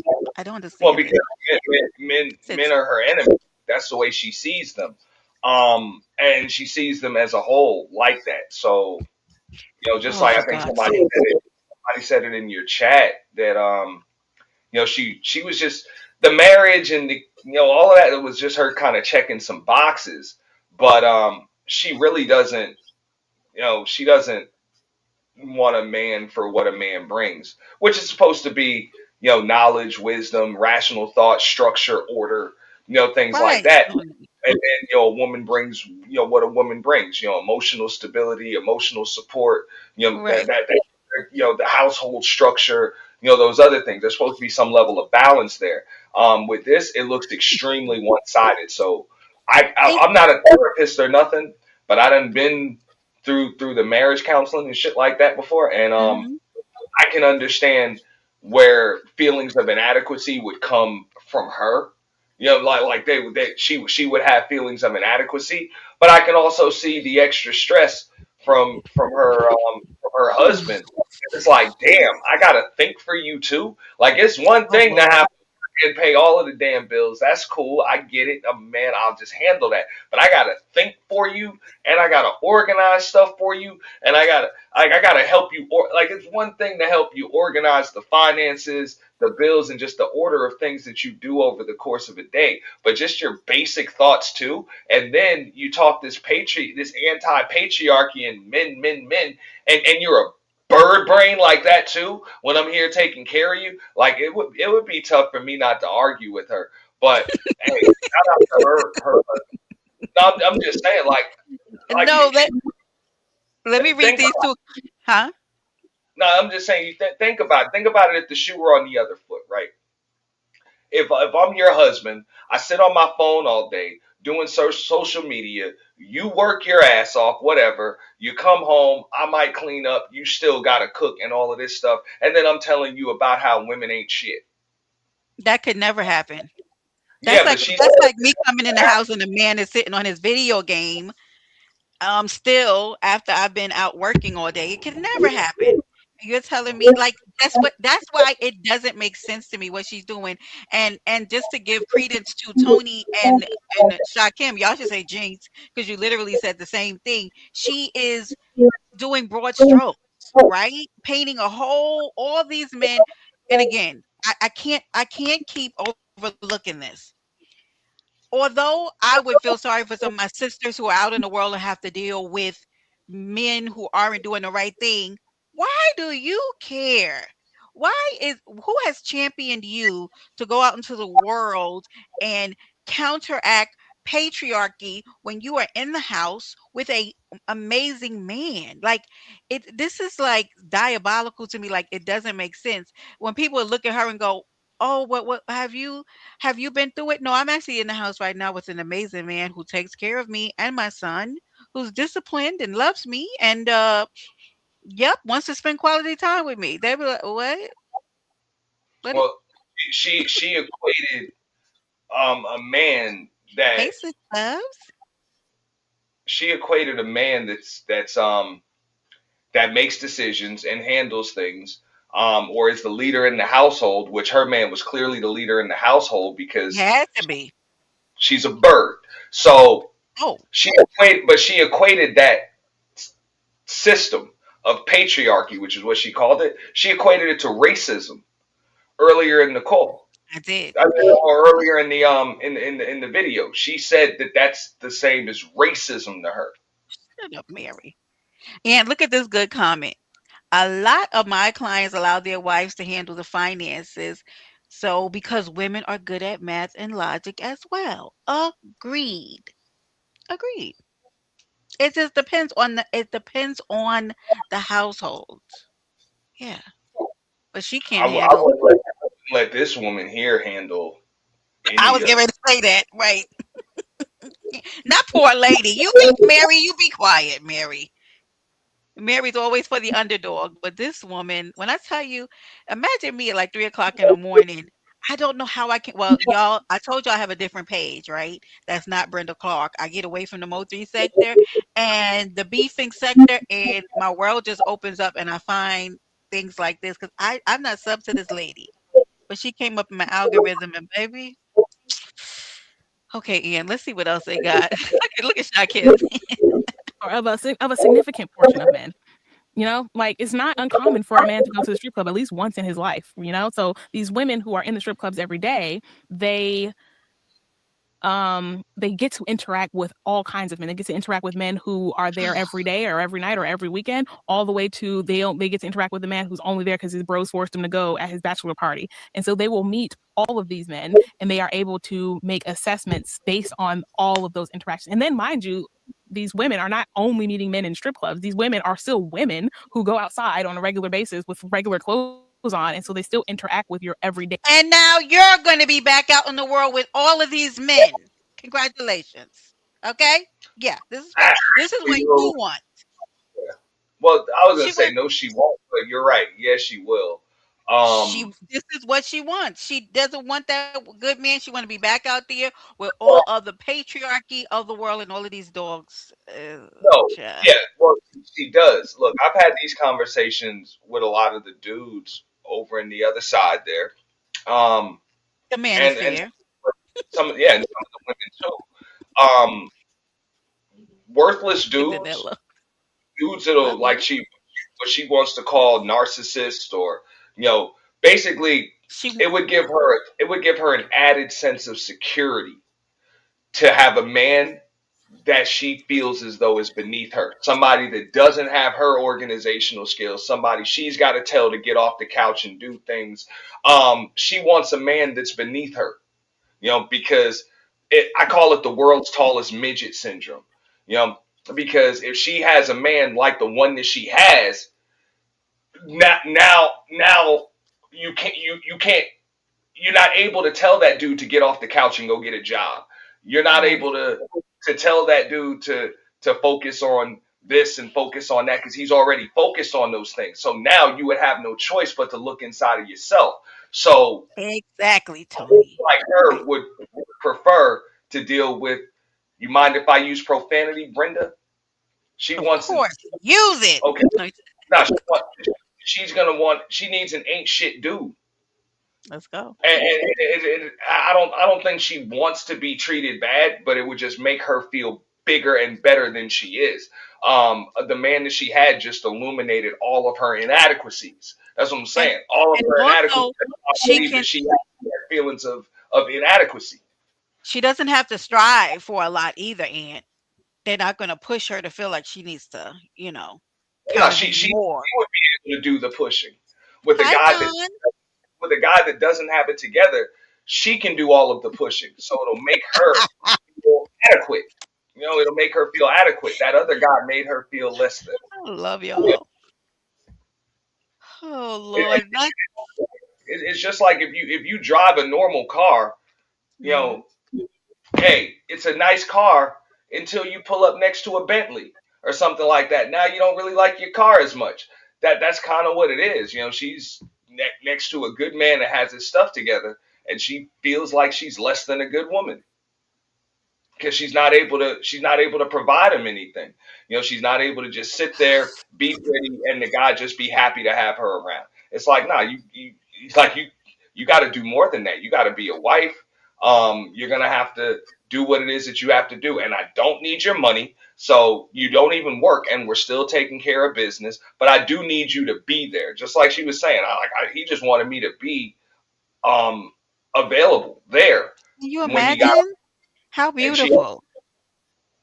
And only thing you had to do was make it left her the ability to still be able to do some of her social media platform, get that stuff in, do the house, but it just wasn't, honey. Let me finish playing this because I don't want to be disrespectful. I saw myself going there, so let me. a man. So not only do they have the knowledge of what every other woman would have knowledge of, they have that, and they have this knowledge of working with men in the most clear and transparent way that a woman can work with a man. And it's just like, the pretense is gone. There's no romance. There's no getting like you, getting to know you. There's none of that. It's just like, I'm here for what I'm here for. You're here to be the thing that be the service that I'm purchasing, and so we don't have to play this game. And so I argue that sex workers, or women in the sex industry have the best understanding of men, because of their experience. And like, again, I know people will say like, oh, Pat, they have a skewed vision, but I'm telling you, they have a nuanced, and I feel like they have the insider scoop. I feel like they have the insider scoop. Like they have I know you guys are going to get annoyed with me keep saying that, but imagine being removed from this and never having to deal with this, and then willingly putting yourself back in the running to be around these kind of men. I don't know, men are tricks. Maybe she's going to the strip club next, Tony. I don't know what the hell this girl's talking about, but I can't say this enough. Like, you want to be right back out there with the degenerates. You want it. You want it so bad. You want to be Well, it's not immersed in it. not just that. She I think Shakim said it in your chat earlier. She wants to blanket all men, into this just blanket umbrella. That's why she keeps saying, well, these women have a view of all men. So men are just like this. They just are. So But this what? probably But isn't gonna last I forever. I get Or that, and but that's not her current experience. So one, she already has an experience that tells her that is not true because it's not currently true for her. And again, why does she care? Because she well, wants an you're excuse. looking at it. You're looking at it from a perspective of what makes sense and what's right and what's wrong, and I'm just seeing what is. You're absolutely right, though. This is not her experience, but she's going to make it her experience. Um, So that weird. that is what it is. So even if the 4 billion dudes on the planet are like that, and she has the one that's not, like your man is supposed to be the exception to the rule. Because if you consider yourself an exceptional woman, you should have an exceptional man. And vice versa, I would say the same thing. You know what I'm saying, to dudes? If you're an exceptional dude, you should have an exceptional woman. She shouldn't be like all women. But if you still think that your man is like all men, then you're with the wrong man. That's simple. Oh, she's like she want to be down so bad, have Lord. they get to see the things that men will never show to the everyday woman that they don't have pretense with. So, anyways, I showed him her, and he disagreed with all the things that she said. And so and so because he is a man, and even though he was empathetic, even though he was sweet, even though he was kind, even though he was loving, even though he was nurturing, even though he was giving, he's still a man, like a traditional heterosexual man raised in the patriarchy. And so his emotional attunement to himself was lacking. Like it Yeah. was just so interesting that he was incredibly attuned to my emotional state. Like I could feel like I'm hiding my emotions and I will say I'm a heart on your sleeve kind of gal, but I have If ever there was a poster child of a person who made a problem where there wasn't one, this is she. Okay. Well, no. She just solved the problem. She didn't make a problem. She solved the problem. She's the problem. And she removed herself from that dude. Yes, So Tony. shout out to her for doing that guy a favor. Um, I agree, Ann. she did him a serious favor because he can start on his healing journey because he's gonna be just like Tony said, he's gonna be a little damaged after this because Right. but that's life. Yes, Sometimes Tony. you got to learn life lessons. Sometimes you can do everything right and still get the wrong result. So Yeah. this dude, and we don't know what the situation is. Maybe there's more to it than what she's saying, but according to her, Yeah. he's doing I would everything love right, and every he and lost. does she keeps this is what I said earlier, right? When I kind of gave a summation about this to you was that you're going to see this woman constantly say over and over how all of the okay, honey, some of the things she mentioned, I don't even know. Look, that man has emotional awareness. He is empathetic. She's saying he was emotionally attuned to her. Honey, good luck finding that again. Okay, you done found Well, the problem that she has with I don't you haven't touched on it, but I noticed it. It's not that he's not emotionally tuned to her. no, What but she she said said that he was. he's not emotionally in tune with the people whose channels and pages she's following. Cares again? Who cares? I'm just saying that's what she's saying. She's really I pissed know, off that he's not but like but backing and up again, on the internet or saying. right, again, what I said was here she is creating issues in her relationship where what does it have to why does this man need to have to agree with something that he himself knows, well, I'm a good man, so what she's talking about doesn't. He might probably has a group of friends who are just like him. He probably his male friend group might be a good some good dudes as well, right? He probably hangs out with the type. He probably knows that there are other men like that, but he can't sit there and say, "Well, you're right. All men are like that," because his experience has been he kind of grew up around some decent dudes. But she wants to bring discord into her family because she wants him to agree with it. Girl, this makes when I'm telling you like this kind of shit doesn't make any damn sense. Well, he activates her feelings of inadequacy and her insecurities just by being there, just by being there, and being the man that he is. Deep down she realizes, hey, this doesn't fit. Like it just doesn't Yeah. fit. You know what, too? I think, and I agree that she's gonna go out there and get a low life. She is Danella. She's going to go back out there and probably get another narcissist or something. And you know what this made me think of, Aunt? Jenny Mai. Remember Jenny Mai? Remember she left her husband? She was dating a Caucasian man. I don't know That's why this made me think of her. wife, right? Huh? That's Jesus' Sh- wife, Right, right? right. Ex. Remember Jeannie left that man. She said she didn't want to be married to him anymore and she did not want to have kids, right? Then immediately went and found Jeezy and procreated with that man. It wasn't that she didn't want to have a baby and want to be married. She didn't want him. She didn't want that man she was with. Cause how she so easily was like, oh, yep, time to have a baby. Time to get married again. Cause you said you was done. You ain't think you was gonna get married again. You didn't want no kids. Watch this woman go, yep, Danella, right? Took her all the way through there. She went out there and got a man. It didn't work out, okay? She's with the other man. It was quiet. Things were nice. She wasn't in the news. And she left. She said he wanted kids. She didn't want kids, and the marriage wasn't for her.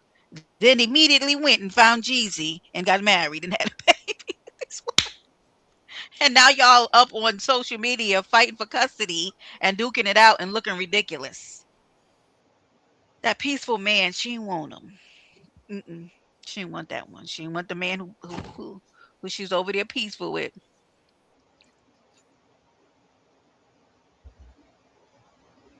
You never heard her side. Yeah, well, she's talked. She's had her recordings and all kinds of stuff.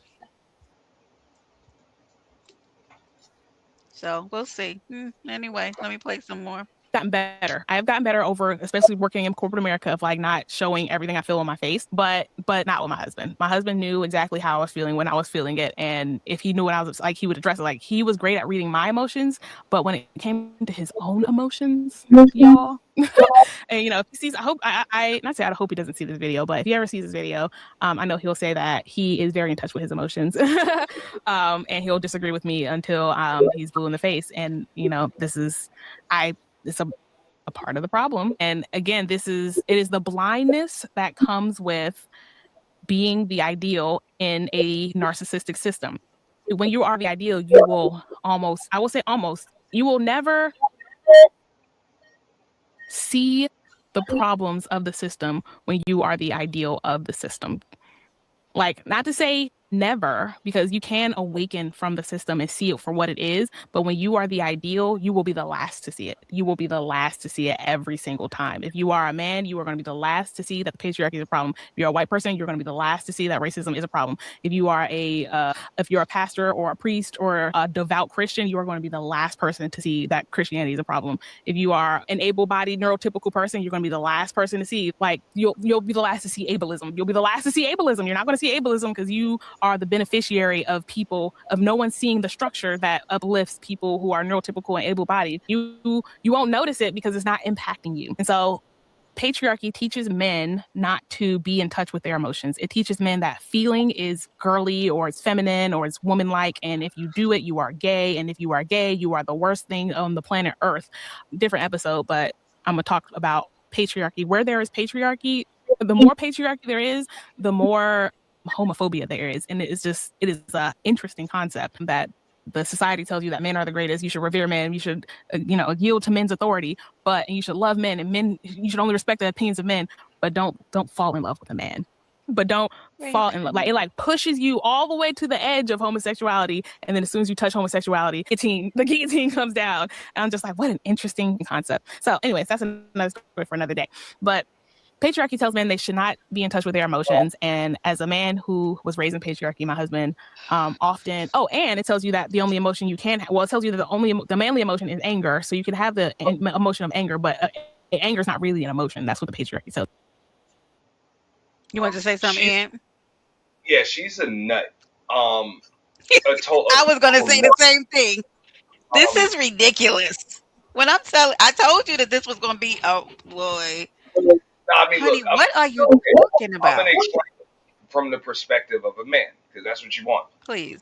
Please do. It, I do. I can't speak for her husband, but emotions are just part of that's human nature. We all have them. We all get sad from time to time. We get angry. We can feel entitled. Sometimes we can all feel jealous at times. You can feel envious. You can, have triggers and things like that.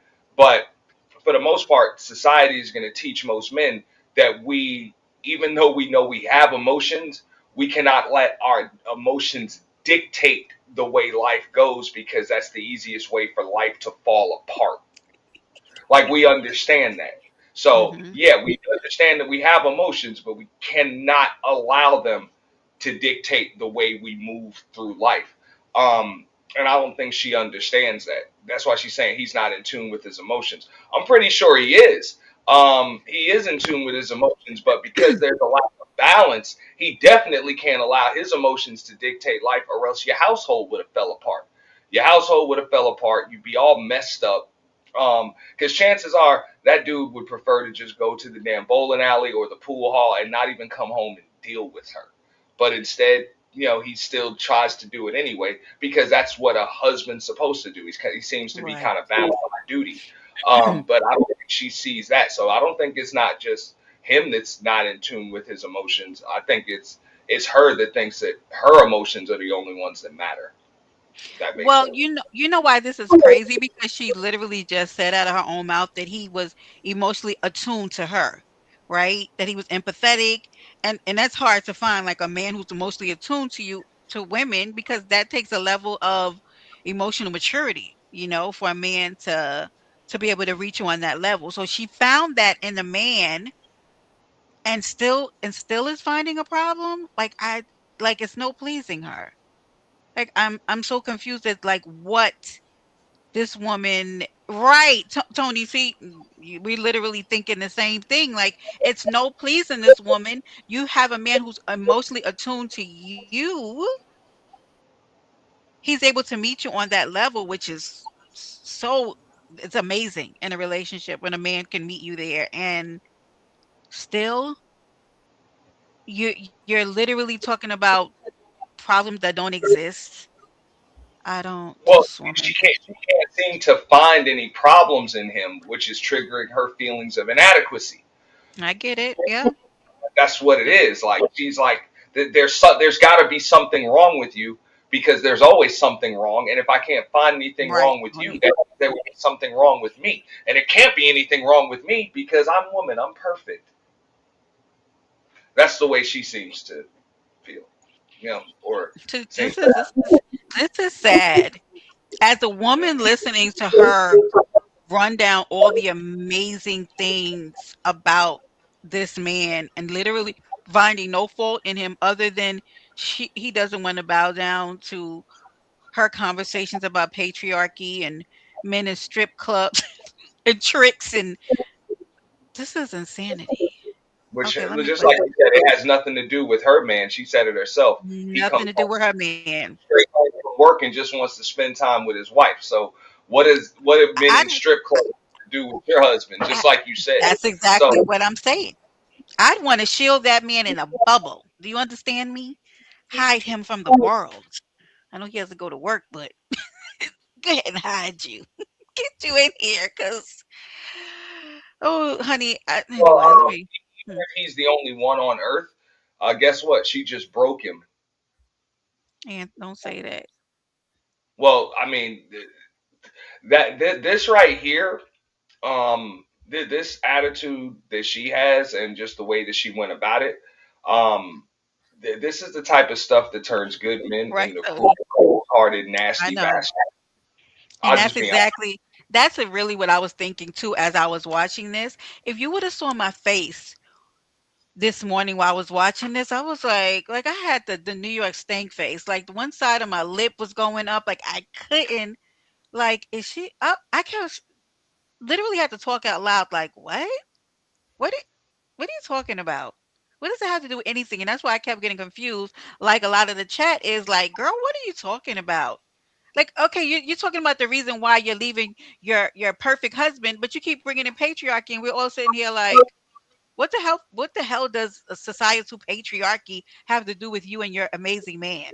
She didn't just leave her husband; she also gave up her child. So y'all know I brought that rate when I went in the chat and I saw that. I said, oh, okay, So, okay. um, I mean, oof, that's this woman's She a is bird. not. She is not a victim to patriarchy, and I said that from jump. That patriarchy is not what you are Beneficiary. experiencing. She's Huh? actually a beneficiary of patriarchy, and That she even part.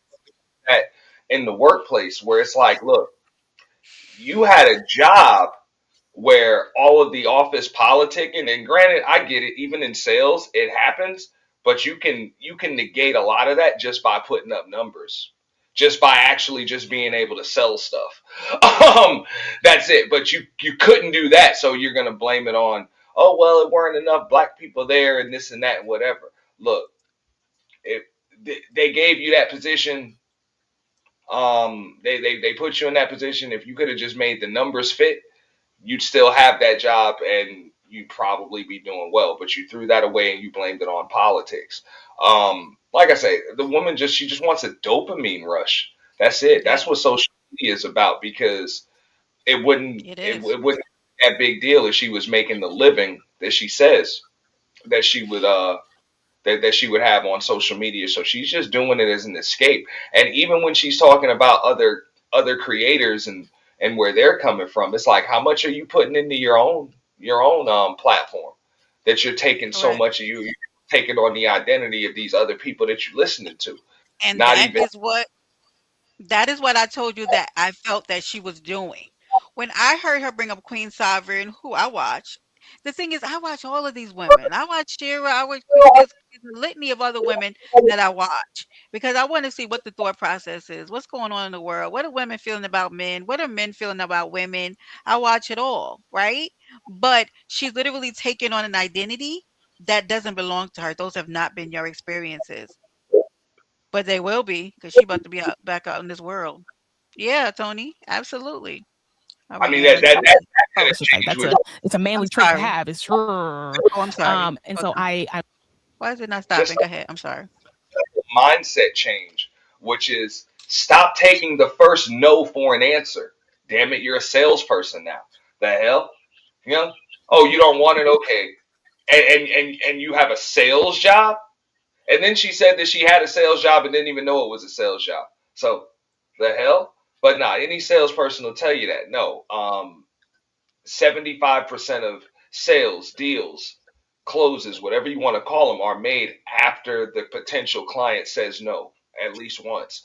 So you're taking the first no, and it's cool. I get it. It's not for everybody. That's why everybody don't do it. But that wasn't the job for you. Why would you even accept that position? Probably for the same reason why you became a mother and you weren't ready to do that, and the same reason why you said I do.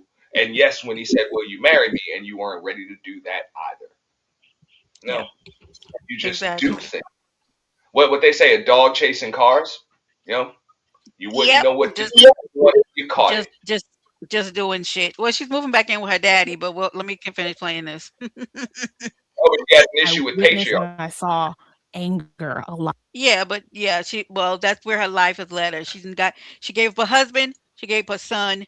She's gonna go move in with her daddy, her dear old dad, and she's gonna figure her life out from there. Okay, but she wants to be back out in the streets.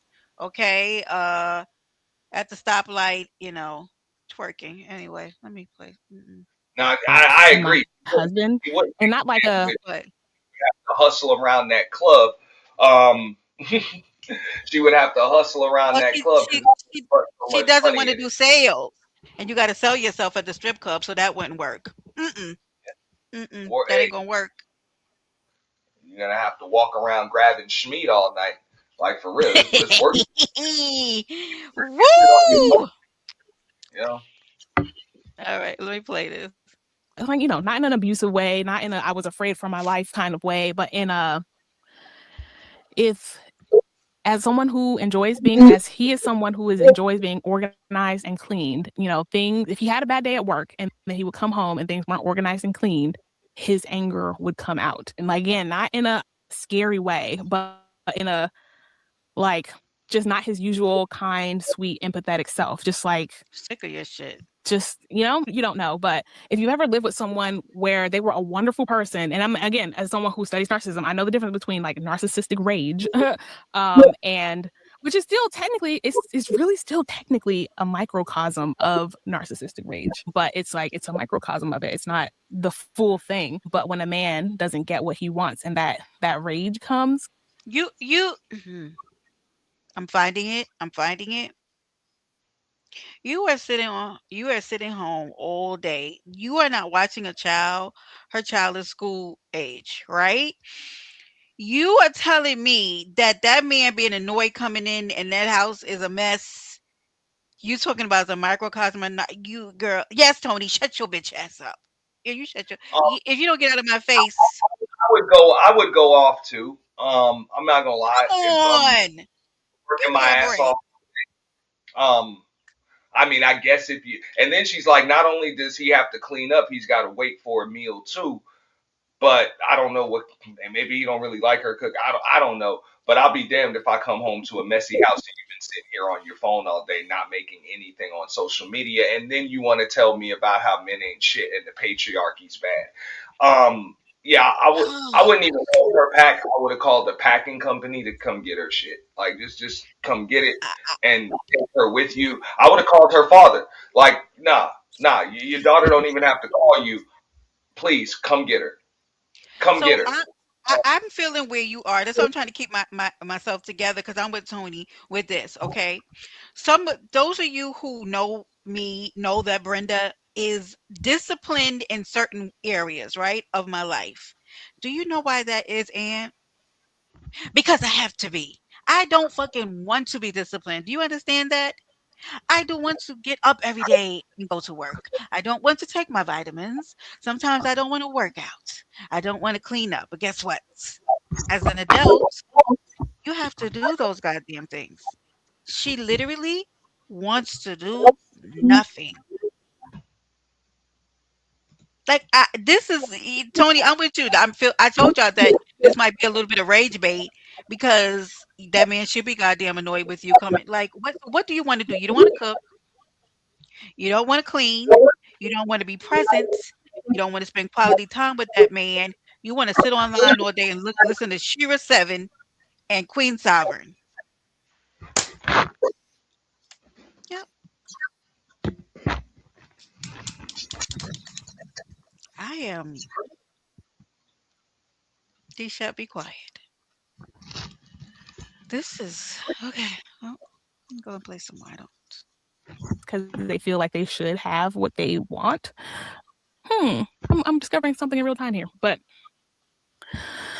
yeah, there was a little there were little bits of anger that I couldn't break through because he didn't see them as anger. He didn't when I would say like, you seem a little upset right now. No, I'm not. I'm not upset. I'm not mad. I'm not angry. And it's just like you're talking to me right now in a way you've never talked to me. You never typically talk to me. Might even raise your voice every like he didn't like it was really he had one time to raise his voice to me and that was it. um yeah, never again. But yeah, so that one time that he did that again, he didn't see himself as angry, and it was like, how do you not see that as anger? And then so there's a danger in someone not seeing that they themselves are angry and upset, because then the angry actions that come after that, they don't. Let me put. I'm getting so pissed off. Hold on. Did I listen to this part? Maybe I didn't listen to this part. Go ahead. I would Go have. ahead, Aunt. I know I've been in this situation before, and it Woo! wasn't. But nah, like for real, I told father, yeah, come get her, come get her, because this Like, is did it. she want that man to punch her in her face? That I man mean, is over there being emotionally disciplined. now she said but she wants him to be angry, just like Tony said. Yeah, it is gaslighting because she can say, Yeah. oh, and see, you have emotions, and he's like, no, I'm not angry. Yes, he's frustrated. I get it. Right. He's frustrated, but no, But he's Aunt, not. And maybe he was Aunt, maybe he was angry though, Aunt. But maybe that man was emotionally mature enough to calm himself down. Stop raging. You see what I'm saying? She was gaslighting him like, well, if you're angry, just say you're angry. Girl, leave that man the fuck alone. Leave that man alone. you got to come get her. Come get her. And as a matter of fact, Right, Tony. I'll leave, but when I come back, I would appreciate it if you're not here. Like for real.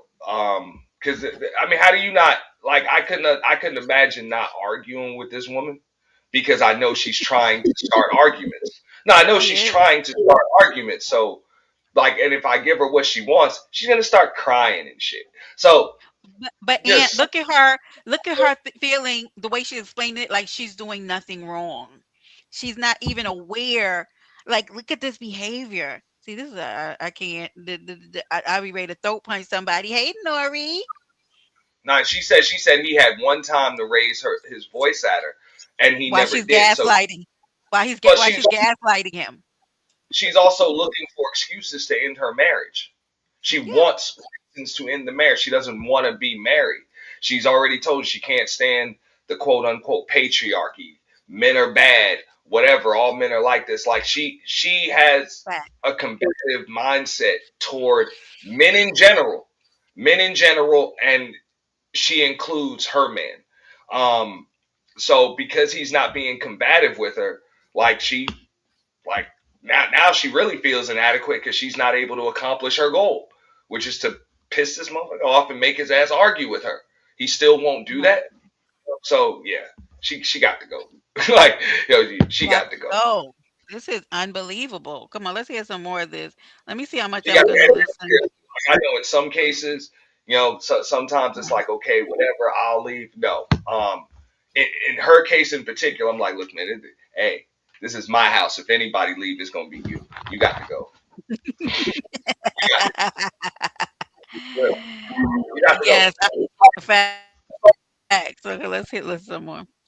They don't attribute that to their anger. And so it's like, yeah. So anyway, so one was my husband is a man raised under the patriarchy. And so he had some patriarchal beliefs that he wouldn't let go of, or that he didn't know that he had, because again, he can't see it because he's in it and benefiting from it and all that stuff. And then two was that sense of freedom that I was looking for, that I wanted, that I still want, that I thought I would always have when I had a partner who actually took care of me, who actually cared about me, who actually treated me well. I had, again, y'all, I can't emphasize enough how if I wanted something, my husband made sure I had it. Like I had never before I met, fell in love, and married him, I had never been out the country, and he made sure that we had took a trip to Jamaica as our first like couples trip. It was beautiful. It was wonderful. Had a I'm sorry, Aunt. I had to let that out. I am losing my shit over here listening to this girl. Anything she wanted, she got it. That nigga took you out the country. Well, Okay, I'm sorry. she's That was being 100% truthful because she didn't get anything she wanted. She wanted him to be angry. She wanted to gaslight him. She wanted him to be as emotional and unorganized as she is, so that way she can feel bigger. And he never gave it to her. So no, she didn't get anything that she wanted. She everything. got What material well things she she I'm just repeating what she's saying out of her mouth. This no pleasing this woman. Like this right here. like she wants him to feel inadequate the way she feels inadequate, and he's not doing it, so he's not giving her what she wants. This is a misery loves company type of chick. Yeah, And this is some well, crazy shit. But you know what she didn't have enough of? Her freedom. She want to be back outside, baby. She want to be back outside. she And she's got a man that doesn't bask in misery. He's not a misery loves company type dude. So yo, he's like, nah, if you're miserable, I'm going to do everything I can to make sure that you're not miserable. And she's like, no, when I'm miserable, you need to be miserable too. And he's not having that. So this is already a tug of war. And she said it earlier. She liked that in her previous relationship. She liked that tug of war. I feel I like make I would. you make me feel worse. Isn't that the way it's supposed to be? Type stuff. I No, have it's not I healthy. have a question. Y'all, I don't some of y'all left Nori, D Chef, who else was in here? Men like are y'all meeting women like these? And like is Yes. this what's out here? Yes. My Yes. God. I'm so sorry.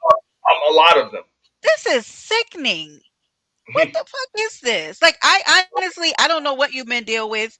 But this is unbelievable. Like this, Tony, this keeps getting worse and worse. I'm sorry, y'all. I told you it was bad. But maybe I dozed off towards the end, or if I started working or something. I don't know. Yeah, I But mean, look, great and time. huh? to I mean, different guys have different coping mechanisms. You know, a healthy dude is just going to exit the relationship, maybe even try to seek out some counseling first, going to try to Facts, do things. Tony. But other guys are going to go pick up they're going to go pick up a bottle. They're going to pick up a bad habit, you know, gambling, whatever. Spend more time with the homies, maybe even cheat, go find another chick, um, or just be alone. So even when they try to say that male loneliness epidemic, um, no, there are a lot of men that literally choose to be alone because of stuff like this. A lot of men that choose to be alone. I'm You know, sorry. I didn't know it was that bad. Cause this is bad, honey. This well, is because bad. imagine trying to solve a problem like this that cannot be solved and cannot even be simplified. Because I get it, when you're dealing with human beings are not problems that you can just solve, especially a woman. But as a man, like we're supposed to be problem solvers by nature. A healthy man is going to try to be a problem solver. So even if you can understand it, hey, I can at least simplify the problem. So sometimes she just needs me to listen. Sometimes she needs me to understand. Sometimes she needs suggestions. Sometimes she needs this. So if you can have that balance, but with somebody like this, there's nothing you can do. There's nothing you can do. Her solution is to piss you off, and then her voice starts to sound like nails on a chalkboard. I'm sorry, this is it's kind of triggering some PTSD for me. I Um, I told y'all it was going to be triggering, so I kind of Oh, forewarned y'all. all right. I got my counseling. I'm good. I step away from it. I would have just cussed her out and went about my business, or just went about my business and didn't even bother cussing her out. But I would have politely asked her to leave, and then just left. I mean, like, look, I'll be back in a couple of days or whatever, or a week. I would appreciate it if you're not here when I get back. That's simple. I'm not gonna argue with you. I'm not gonna fuss. I'm not gonna fight. Like you, because how do you argue with this level of You stupid? can't. You can't. You can't. And You and just and, got. and yeah, I mean, you can say whatever, patriarchy, matriarchy, whatever. This is something my mother always taught me when I was younger, and I didn't realize it until I got older. But my mother said, she said, nothing will piss you off more in this world than a stupid woman.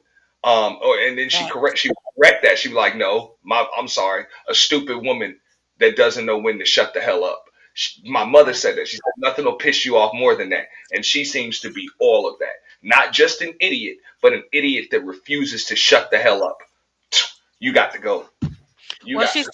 she's still talking some more, Ann. So let's listen. She doesn't stop talking.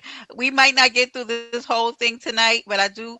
I'm gonna see if I can fast forward it after this to the place where she explains what her But future is gonna look like. the things that he wanted out of me were the typical things that are expected of a partner. I wouldn't even say a wife. Just like to spend time with me after work. He, like I said, I was saying earlier, he likes to watch TV after work, while we eat our dinner. But before I got in a relationship and before I was, married, I never watched TV. Since I was a child, I never liked watching TV. It's just like, it's always felt like propaganda to me. Even as a child, I didn't have the word as a kid. As a kid, I didn't Mind you, they lived together before they got married. I just want to preface that. Anyway, have it, the word for it, but instance. I never liked watching TV. I felt like it was boring for one because the storylines were always so freaking basic, and then two, like the stuff that they showed in TVs and TV shows, it was always like it just never like it never sat You have a problem with every goddamn thing. Okay, well with me. It was never fucking better than ridiculous. me and my books. Me and my books, we went together real bad. And like it started off with like I was a poor black kid who had no cable, and so we had the little satellite dish, and we can only get Saturday morning cartoons on the PBS channel. But it turned into, even once we had cable and I had access to channels, like I would watch Disney every once in a while, but I would still prefer books because just like the rich experience that you get from reading a book from a character's point of view, you can never get that Right, from Tony. watching a story that is being played out on TV. So I never watched TV. I've always hated watching TV, in fact, and I still to this day don't like watching TV. I'll listen Girl, to podcasts. I'll watch YouTube videos because if it's like educational content, but I've never watched TV for entertainment. Like TV is not good entertainment to me. But my husband loves TV. Loves TV. Loves watching all kinds of like the animes, like the show. Like it's just like he I just want to say something, which is why this is a classic trait of a narcissist, right? When you love somebody, when you join lives together, I don't particularly watch basketball. I don't like baseball, but I will sit and watch it with somebody that I love and I care about because it's something that they like to do. Did you not know this before you got married to that man? You knew this. You knew all of this. Like, just Tony, leave. We Tony just said, like, when was the last time she read a book? She seems like she reads a lot of psychology books, and she know doesn't she read them to does. understand. I She believe she reads books like that to mhm. try to, how do I say this? Um, Hone her manipulation skills, and she that's what put her through the roof, was that she wasn't able to manipulate this man. she Go ahead. listens to content creators and she regurgitates what they say. That's what she does. She's not reading no damn books. Well, she thinks because she's easily influenced. Keep in mind, she just does things. So, like I said, she'll take a job that she can't do. She'll say yes to a marriage that she doesn't want to be in. She'll have a man's kids when the dude is a total narc, as she says, and she doesn't even want to be a mother. Like, she'll just do things. So, Facts. you know what I'm saying? So she's like, why the hell doesn't my man just do things too? He's supposed to just do things. It's like, no, he thinks He before he he does things, he and he thinks plans things things through. out, organized and stuff like that. And luckily for you, you got him. But I think the problem is she adds nothing that's of any value to him. That's where the feelings of inadequacy come from.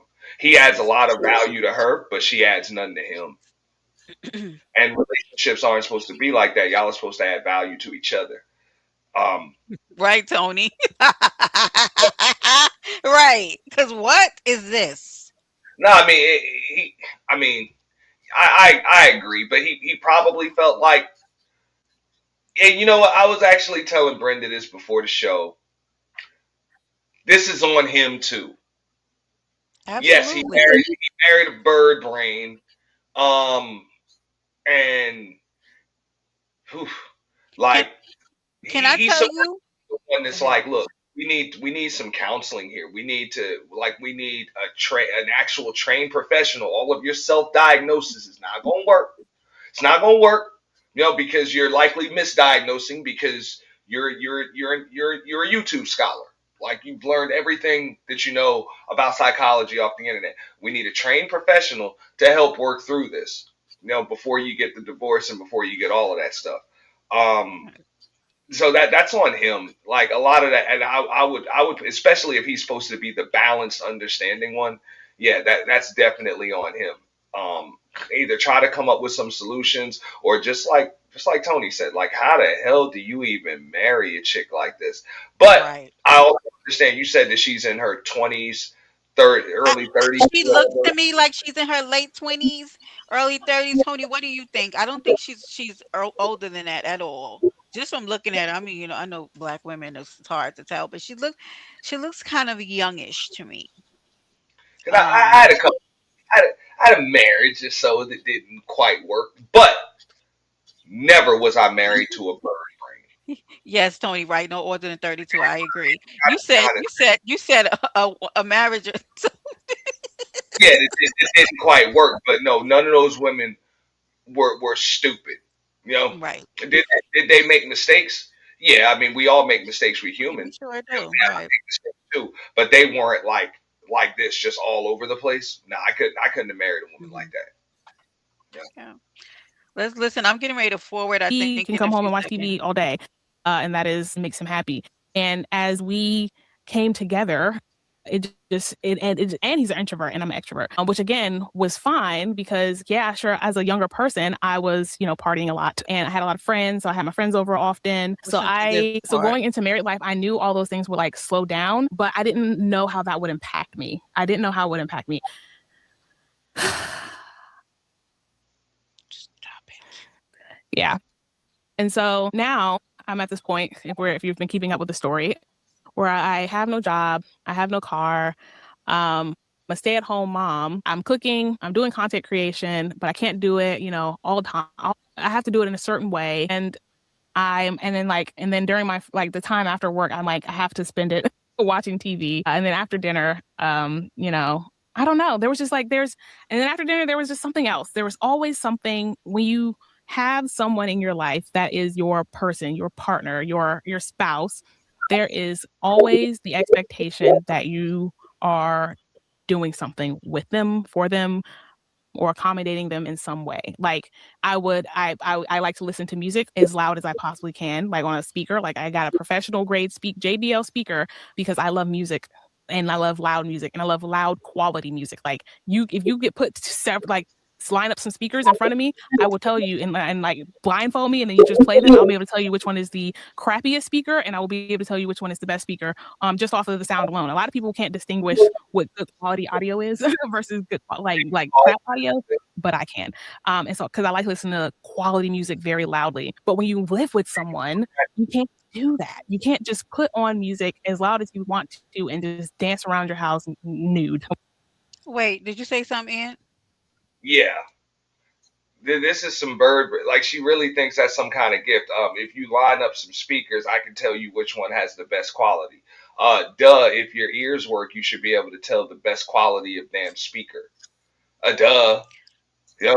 One's gonna be First of the other. all, she can she can still run around. She can dance around the house naked when they're at school and at work. So I don't it's just she's making excuses and I'm kind of sick of it. I'm getting ready to fast forward through it because it's not necessary if you made a decision that this doesn't work for you. Maybe your husband will want to know. I feel like she didn't say these same things to him, but she needs to make a case for herself because she's walking out of something that sounds otherwise amazing. Because what are you talking about playing music loud and dancing through the house? You can't do it anymore. No normal person can do that 24 hours a day anywhere, no matter where you live. You have neighbors, there's noise restrictions in certain places. Like you just can't. Are you okay, ma'am? Like some of these things, like I'm listening to when they leave the house, turn the music on and dance for an hour naked around your house, auntie. What do you mean? So who initiated divorce again? Was it him or her? She did. Okay, that's what I mean. To be Oh, honest, she did the right thing because that's where she belongs. She belongs at home with her dad because she wants to live like a 16-year-old. she does. Absolutely, Ann. Thank Go live you. at home with your dad. I'm gonna see if I can forward it to this next part. Wait, she's saying the struggle for person shall get out here. Let me see if this will take us. You still spinning? Because I will get hurt. And it's like the fact that I even had to sit there and argue a case for why I should be able to ride an electric scooter was when it dawned on me that no matter what, no matter whom I'm with, I'm always going to have Okay, so Tony, at the time that this aired, and you may or may not hear it, I don't know if we'll get to this part, but at the time that this aired, she had not told her friends or family that she was divorcing this man, so nobody knows. And I think she knows that they're going to be like, "Girl, what the fuck are you doing?" Right, Tony. So, mm. someone looking over my shoulder. I'm always going to have, if you have a partner, if you have a person who you are tied to in this romantic way, your options in life will always be stifled. They will always be limited. They will always be watched. They will always be judged. They will always be perceived. They will always be given an opinion for. And I realized that I want nothing more in life than to live my life with no one's opinions about it other than my own. I want to wake up when I want to without someone judging me for getting up late if I and calling me lazy. I want to not eat without someone thinking that I'm starving myself for some sort of weird reason.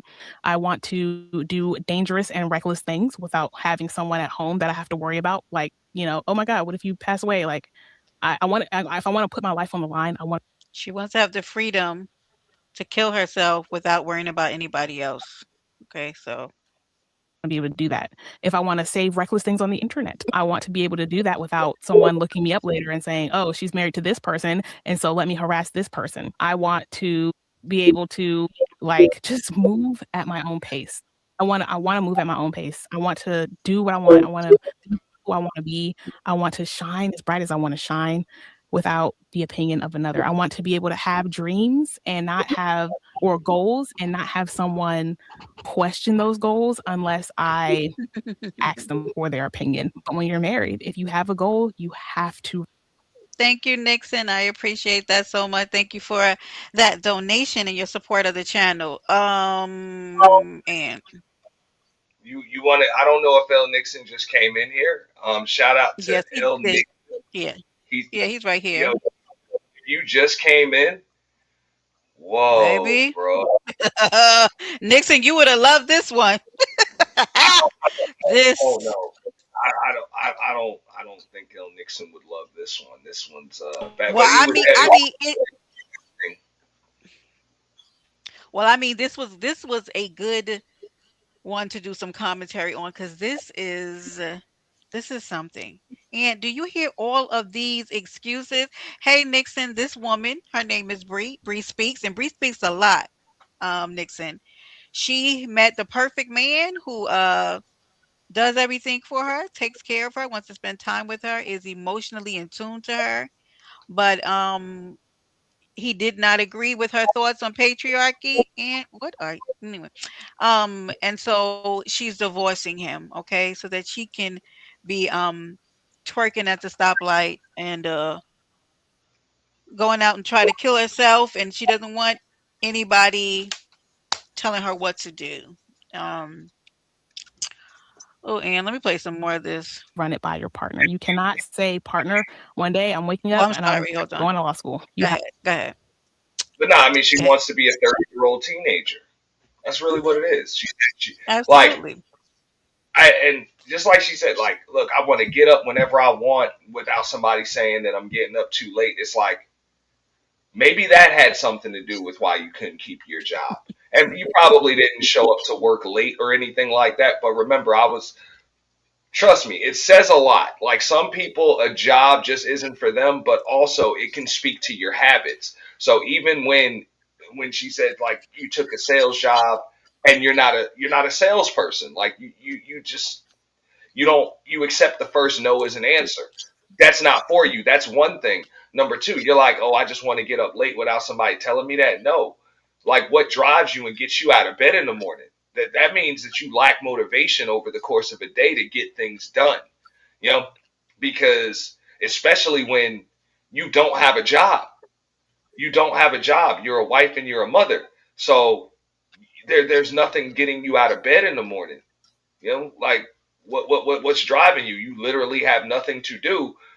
You probably sit on your phone all night, commenting on social media, interacting with people, but there's really like no direction. Yeah, Right. she got a social media addiction. Priorities are just messed up. She wants to be a 30-year-old teenager for the most Facts. part. You know, Mhm. and I Absolutely. I mean, I see it. I see it with dudes that get into relationships 30 something years old that still move like teenagers. Their women got to do everything for them, or a woman has to do everything for them because a lot of these dudes 40 something years old still living with their mother. You know, because they can't get it done. But this is also bad too. It's just a shame that she literally put the wagon before the horse. You had a child.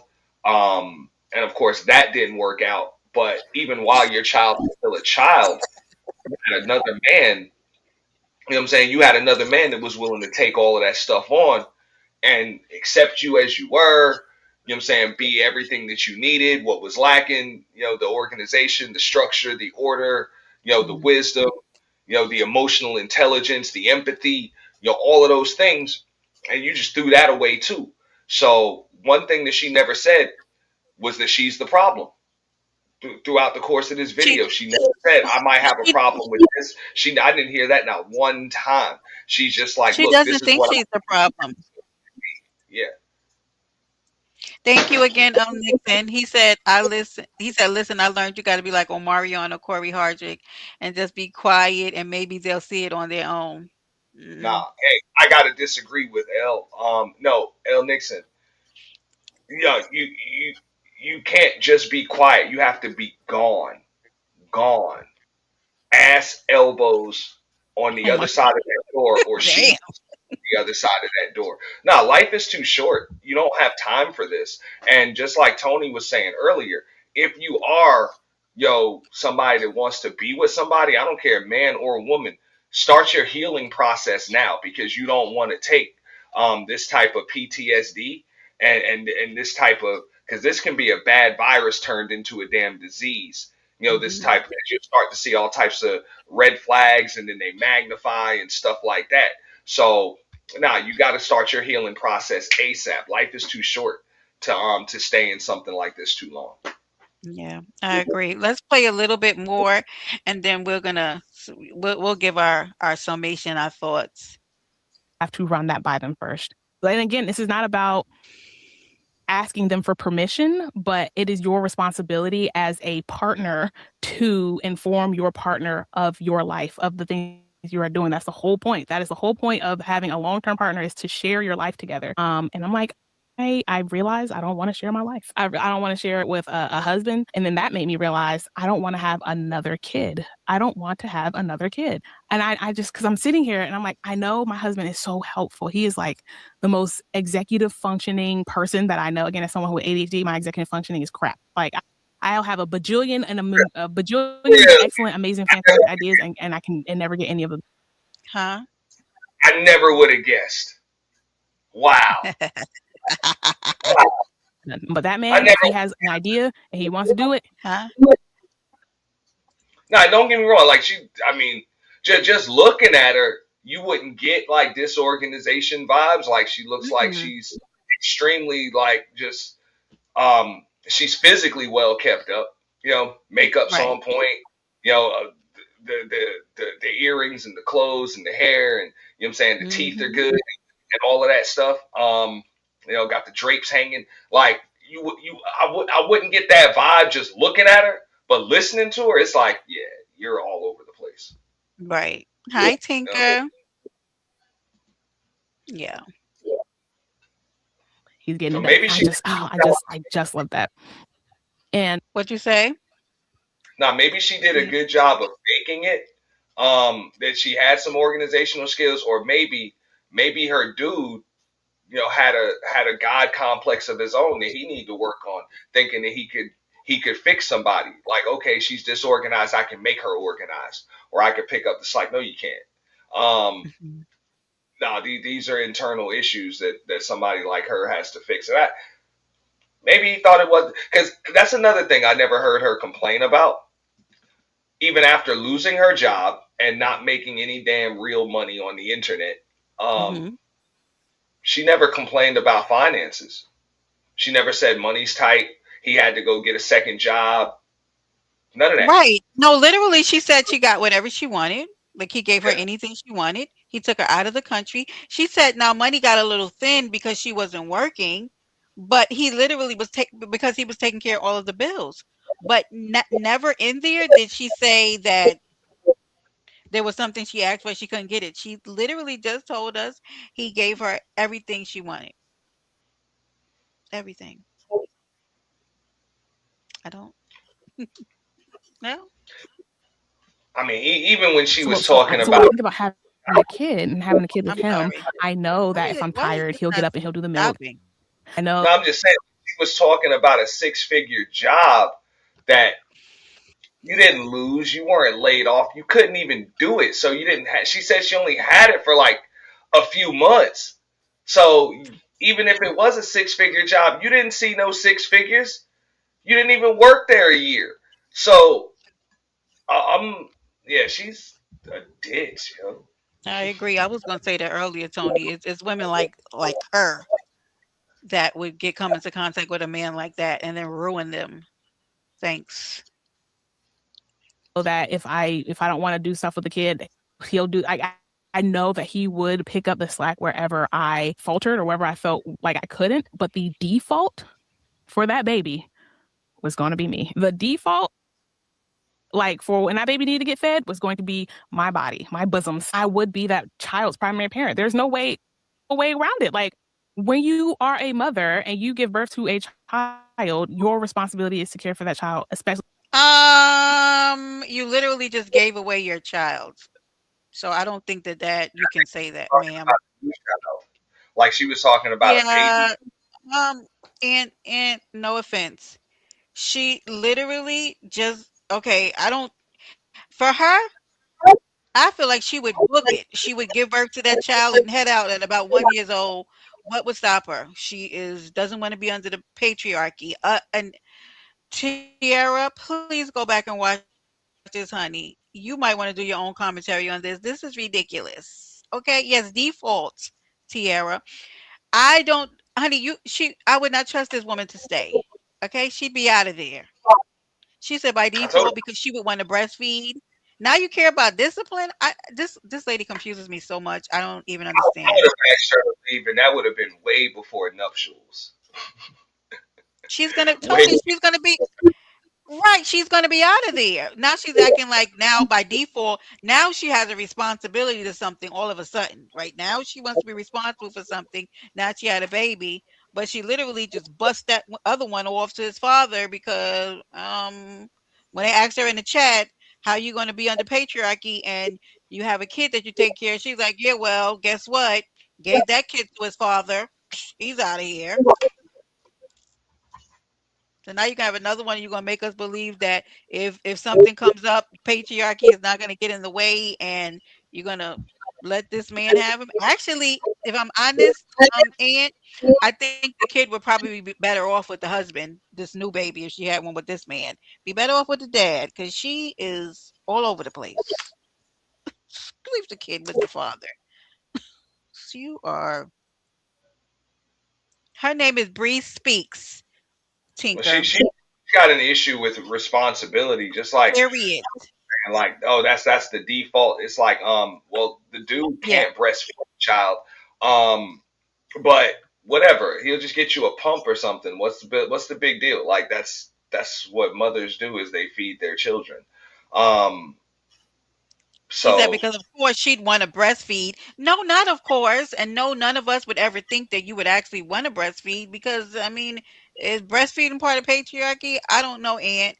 I can't be it the lines are blurred when it comes to her because, girl, what? Now you're the but default hell, parent? a man can't do it. We can't do it. So I Well, mean, a man wanting her to breastfeed, she would probably think it's part of patriarchy, so, yeah. some women choose not to nurse their babies. Yeah, That's a choice. Like you don't like if you really just don't want to do that, then you just don't do it. But hey, you can't run out of Similac. Make sure that that's always ready. Um, mm, facts. that's pretty weird. Like, but like that's something that a mother would want to do. Look, Yeah, but she said I she would definitely do it, so this is a woman that's had a child though. That's why it just sounds crazy because I can remember, the times when, and damn, it was so damn long ago. But I can remember when my son was small, his mom she would almost get kind of annoyed because even from being a baby and young, they want to spend time with their fathers too. Yep. So like that's not even an issue. So that whole default parent, like that's really not how it goes. I mean, of course you're going to spend a little bit of time, but that's because you stay at home. You don't work. He's at work, so yeah, you're going to spend more time in the house. But other than that, like a father's not going to mind spending time with their children and all of sorry that stuff. You're either tired or it's tough. I'm sorry, I'm Tinker. not quite see it. Okay, let's play a few minutes more, y'all. And it's a little bit more left, but let's see. with your body. I mean, sure, I could do formula, but in this economy, no, I would try my very best to breastfeed, which would make me the primary parent for that child. And whenever that child needed anything, I was going to be the first person that child came to, especially if I continued to be a stay at home mom. That would have been my job. My job would have been caring for a kid. My kid just turned 12, about to be 13. I See? am. I didn't mind starting over again, thinking that as long as I had someone who I know would help, it will be fine. But as I started to feel this pressure of having to do things at a certain time, having to have dinner cooked at a Having to be a responsible adult. Do things. Let me play this. certain My time, God. having to get off my phone at a certain time, having to watch Ooh. TV. Y'all, I don't like watching TV. But it's like, but the thing is, like, I would watch TV with my husband because I love my husband. I love him, and I would watch TV with him. I would do anything with that man. I would do it because he's fun. He's fun. He's smart. He's kind. He's loving. He's funny. I'm just like, I'll watch TV, and that's the thing. I would watch TV with him every day for the rest of my life if that's what he wanted to do, because that's who I am. Is I am a loving, giving person, and I will give up my own comfort for the comfort of others. And I don't love that about myself, and I'm working on, and I've been working on that, and I've worked on it so much actually to the point where I have just asked my husband for a divorce. Girl. Because I realized every day as he came home and I had to go cook. I used to love cooking, and it's just like it's a chore now, but I would do it for his pleasure, not for my own. I would watch TV, even though I did have joy watching TV with him and the shows were interesting. But if you weren't there, would I be doing that? I wouldn't be. I wouldn't be doing that. And so at the end of the day, I was The level of narcissism. The level, like anything. outside of her, anything that she has to do for another person, it's a problem. Well, like what part I would wanna I would love to ask her the question like, what did you want to be married for? Like what part of it? Like the companionship, like so companionship and doing things for each other go hand in hand. Like so you didn't want to feed your family even if he does it sometime, like you didn't want to reciprocate that, you didn't want to do things together, acts of service, you didn't want to sit down and watch TV. Like what exactly did you want to do in marriage? Like what part of it did you want to be involved in? Because these things were present before you got married. You lived together. It became a chore. What? I mean, it all started when she lost her job. That's where it started. She likely felt like when she was working, she didn't fall under quote unquote patriarchy. Now, you know, without it, and now she's got to be home and cook for her man and do the wifely stuff. Nah, she feels like she falls under patriarchy. So she seems to be more aligned with her feminist online homegirls than she is with her own husband. Correct. That's it. Which are likely a bunch of other women that have no man. So hey, she's the next chick with no man. So she fits right in now. Good. Good. Now you can be out there in the strip club with as Shaquem would say, with Stevie. Watching TV for his pleasure, not my own. Or, if I'm on this internet and I say something, I would be I am as of this moment less controversial because I don't want anything to negatively fall back on my husband and then that fall on his job, which is my way that I am currently living. If you have a partner, you are beholden to that person. Like my best friend lives in Ghana and I've been wanting to go to Africa for basically my whole life. And she's there till April and she has a place that I can go and I can stay. And I almost said no to going because I have a husband. And I was like, if I can't bring my husband and my kid, then I can't go. And I'm like, this is my best friend in the whole world that I've been best friends with for when we 2008. So almost 10 years now. Like I knew her before I knew my husband and is my best friend. And I cannot go see her because I felt like as a wife, I wasn't supposed to travel abroad for fun without my husband and my kid. And it was because he hasn't been to Africa and I haven't been to Africa and we both want to go to Africa. And we wanted our first time to be together. But it's like, I only wanted that because you're my husband. But before that, I wanted to go by myself regardless. So being with someone, it shifts your. I want to say this. I want to say I'm so glad. I feel sorry for this man, but also it's a great day for him, right? Because he realized that he married an idiot. Um, if I was on the other side looking at a man on YouTube saying these things about me, what? You can't go to Africa to see your homeboy? So what are you talking about? What? Like the I think I'm at a loss here. Yeah, Tony, it is. This is something. Goals and it limits them. Like I can go so many places Hey, as a Sack single Day. person, but as a couple or a family, your mobility is so limited because you need so much more money, you need so much more space. Like you can't just crash on someone's couch and then oh, can my husband and my child crash as well? Like no, you need to go get a hotel. You need to go, get an Airbnb. You need to go figure out a place where all of you can go because nobody wants to support a family. People barely want to support a single person, but to support a family, no one's going to do that. And so I can't I can't starve. But again, it's like if I'm traveling and I can't afford food and I'm just like, all right, it's cool. I'm not going to eat. That's fine. Or I'll get something very small. I can't do that if I'm out with my kid and my husband. I have to plan ahead. You have to think ahead. There's so much that goes into being a wife and a Exactly, mother Tony. all at That once. part. Because for the longest time, I was a single mom. And so it was easy to, either send my kid off to his dad or send him off to my dad or like a family. Like I can get rid of my kid pretty easily in order to then move as a sovereign entity, but then always got to come back for your kid though. But, it still wasn't, I didn't feel as limited when I was a. So, Nixon, you came in late, but I want to say I spoke to this earlier. The fact that this woman keeps going back to patriarchy and the way that men behave, and things that were not happening in her own house, right? So the problems that she said exist weren't problems that she was actually actively dealing with because she literally had what she considered a great and a perfect man. So I just, I love to take a journalistic approach to stuff. I like to look at things down the middle.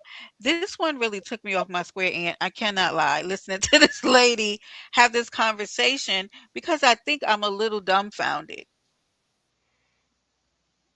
Like this lady has literally like this. It If you just don't keeps mind, getting worse. I'm gonna review it too a little Please later do. this week.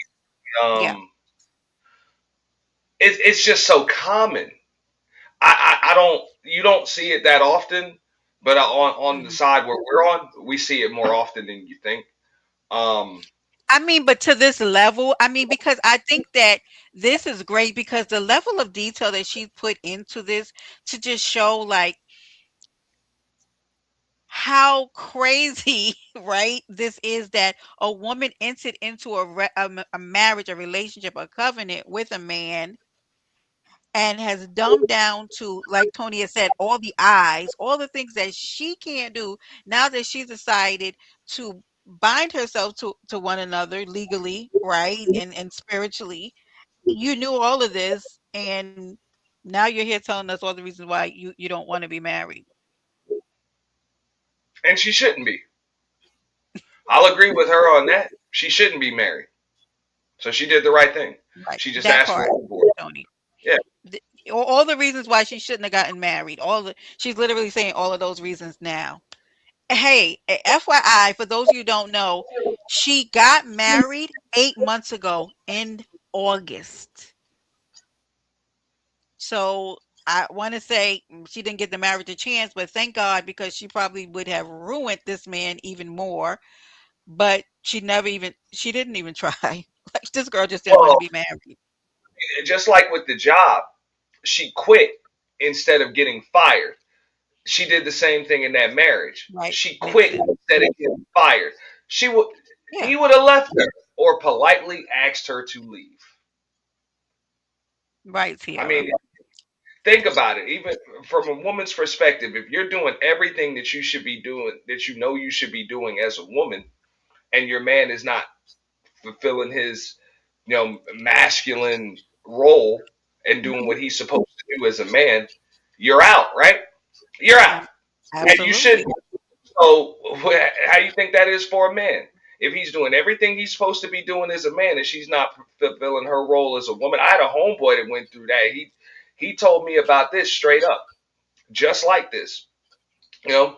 Um, and I'll be honest, he had just gotten out of jail. Like he was in jail for I think he did about 11 or 12 years. I'm not Oh gonna my. go off on a tangent, but no, when he came out though, because I remember him from back then when we were younger, and he just did a total 180 when he was in jail. He came out and he was responsible, never missed work, took care of everything, and of course some woman snatched him up immediately. Boom. They had a baby real quick and same, he was just very, very routine, everything. And, one day he just hit me up and he's like, this is after he was out for, I think, about a year and a half. And they were together the whole time. He was like, yeah, man, I had to ask her to leave. I just asked her to leave. I'm like, what happened? He said, look, I was doing everything I was supposed to do as a man. I was taking care of things. I was making sure everything was done. He was like, I would come home. The house is a mess. There's nothing cooked. Our newborn baby isn't taken care of, isn't bathed properly, whatever. She's not doing everything she's supposed to be doing as a woman. I'm Right. doing everything I'm supposed to do as a man. Um, I can't argue with him there. And he said, hey, he said it wasn't no argument, wasn't no fight, wasn't no none of that. He just politely asked her to leave. So it's no different. It's no different. He would have just ended up leaving her. Oh, this is interesting. Single mom because it was like I could get rid of my kid and then I'd be a single woman. But as a wife, I cannot do that. And that's another thing is a lot I do understand that men like beautiful women, and I identify as a beautiful woman, and I have used that to my advantage before. Y'all about to be rage baited, so just I do remember this part. Hold on to your hold on to your your seats. And but to get, get free things, get into free places, there are benefits to utilizing your looks, but I can't do that when I am a wife. I cannot flirt with other men. Not that again, this is not out of I want to like. This is not. I don't want these men, but do I want what these men can give me access to? Sure, sure, sure. But as someone who respects my marriage, respects the sanctity of marriage, I would never do that with a husband. But so it's a benefit that I'm like looking forward to acquiring back is being able to be a single woman and give men the perception that they might have a chance so that I can get whatever I need or want in that moment. Yeah, it's just there are so many things. There are so many things. I have to stop there. When I tell you, Nixon, she wants to leave a man who gives her everything she wants so she can go out in the street and use her beauty to now get things that she wants from random strange men and give them the idea that maybe they would have a chance. I hope that there's a broad men run, run. I'm done. Yeah, me too, Tony. This is where I'ma stop. This is the part where I heard and I was like, my God, is this woman for real? She can't do that while she's married, and she cannot go and put her body on display and a beauty to get stuff from random men because she's married. She would never disrespect her marriage, so she got to get out of there so that she can get out there in the street and make men think that they got a chance so they can get her nice stuff. Well, when you were giving me the overview earlier, and I told Yeah. you to keep it a buck, I called that out. I was like, I think she still wants that attention from men and wants to occasionally get her black backbone out by one of them, without having to turn them down because she's a married woman. That's I'm what I just gonna told keep you, it my Tony. money. You and I know people like, well, what else is out there? What else is out there? She ain't trying to be nobody's wife, obviously. So ain't no dating pool. She just want to do what the hell she wants, and she doesn't want to give up her options for a choice. Remember, I told you it's a difference between options and choices. They might sound like they're the same thing, but they're not. So she would rather have options than choose. Let me go ahead and stop sharing this, girl. You have pissed me off. I mean, and this has been some of the most eventful 2 hours and 40 minutes of my existence. This is Tony. He gave her whatever she wanted, but she doesn't want it from one man who she's safe with and probably free of STDs. She can keep her womb safe, and feel, probably her nervous system can be regulated. Okay, she doesn't want routine and order with a little bit of fun, all the other kind of stuff, right? She wants to be out there with the randomness of who knows what, who's son and that. And you know what? I said this before. I think I said this to Tony earlier. I am all for women and men alike having a life that they want. If you want to be single, I think you should be able to go out into the world and be single. Just leave people who want relationships alone. Stop wasting people's time. Like, stop getting into these kind of relationships and then coming to the internet and spending 3 hours running down all the reasons why you shouldn't be married. Just go ahead. Just get out of here. Like, leave. This is insanity. There's probably about a few more minutes if Ann does go live and because Ann going to do the whole thing, honey. No, I'm not. Not. No, not tonight, but if he does go live later on in the week, I will post it. For those of you who do not know, honey, the spring purge is coming up this Saturday. Am I right, Aunt? Is it this Saturday? This Saturday at 6:05 p.m. We are going to be having the spring purge. I think it's 36 hours, y'all. So, honey, yeah. Anyway, but give me your thoughts, opinions, final closing. What are you thinking? You feeling? What are you feeling about this? She did him a favor. You know, Absolutely. she did him a huge favor. You know, he can start his healing process, move on. It might not even require much healing. It depends on either the conversations they had or how secure he is in his self already. You know, he's not going to be bound by child support. They weren't even married for a year, so you know Nope. like she's not taking half or nothing or any of that stuff. So he should be all right. You know, he should be all right. It depends on where his mental frame is, Yeah. and how quickly he can get back on that wagon, and hopefully he doesn't carry the baggage from that right there, because that can be really confusing for somebody else, man or woman, whatever. When somebody's at all over the place and the problem is really them, they're gonna try to make it seem like it's you, and you confused because you can't figure out what the hell the problem is. So, hopefully he should probably, I would recommend some counseling for him, healthy, and that's likely what a therapist will tell him. Like, yo, you weren't the Yeah. problem. Like, for real, like you weren't the problem. And then again, we don't even know the whole. We know what she was saying, but just based on what she was saying, it doesn't really seem like he was the problem. She's the problem. She's Yeah. all over the place. She wants problems. She's the She problem, and she does. wants problems.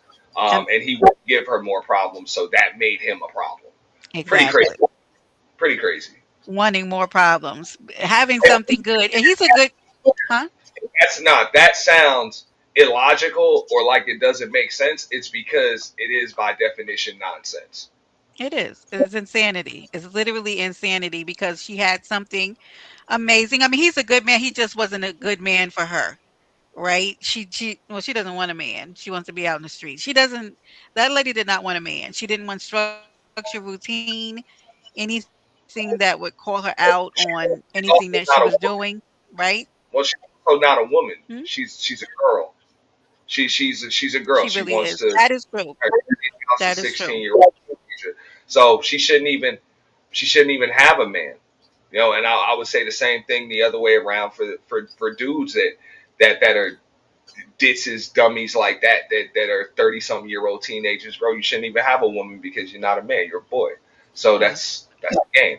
You know. I completely agree. This was a good one.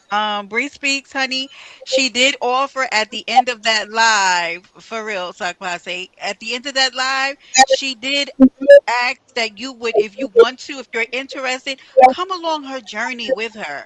I guess as she goes through this divorce and then gets back out in the street, to use her beauty to take money and acquire nice things from men that she's not going to give any chances to. God bless her. Go with God, honey. You better stop playing with these men out here. I'm just gonna tell you that. They are unaliving women for doing crazy stuff to them. Okay, so please, she's not using her smarts. Um, hopefully, Daddy will talk some sense into her because before this came out, she said her family was not aware of the decisions that she was making. I guess outside of her father, not even her husband knew that she was going to say what she was saying on YouTube, which I'm not surprised. But listen, if you're watching a replay, take from this what you will. Please leave a comment underneath about how you felt about the woman who found the perfect husband and still decided to get a divorce. Marriage isn't for everybody, right? But I would beg to say this: find that out before you get into marriage. There is counseling prior to marriage. They live together. I wish that I could take more time and really kind of figure out, like, nothing in me believes that this lady did not have these feelings before she got married because they lived together. And so I think some of the things that were biting at her, she had them before she got married to that man. She was aware. So, and that's it for me. To my co-host, Auntie, thank you for Thank you for having me. for taking the time to come up here and give us the male perspective. It was very insightful, very helpful, and needed. And for everybody who rocked with us throughout the course of this live, we did 2 hours and 42 minutes. I appreciate you for rocking with us. Yeah, I'm gonna go ahead and get out of here because unlike her, I have to work tomorrow. So we're gonna go ahead and get out of here. Thank you again, Auntie, and I'll take y'all out with our outro, and I'll see y'all again real soon. Later. Peace.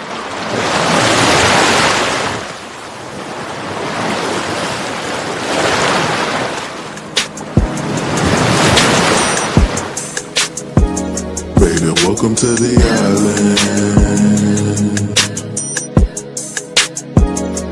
Welcome to the island, please be polite. I know you heard about it, like, share, subscribe, real adult conversations, always a vibe.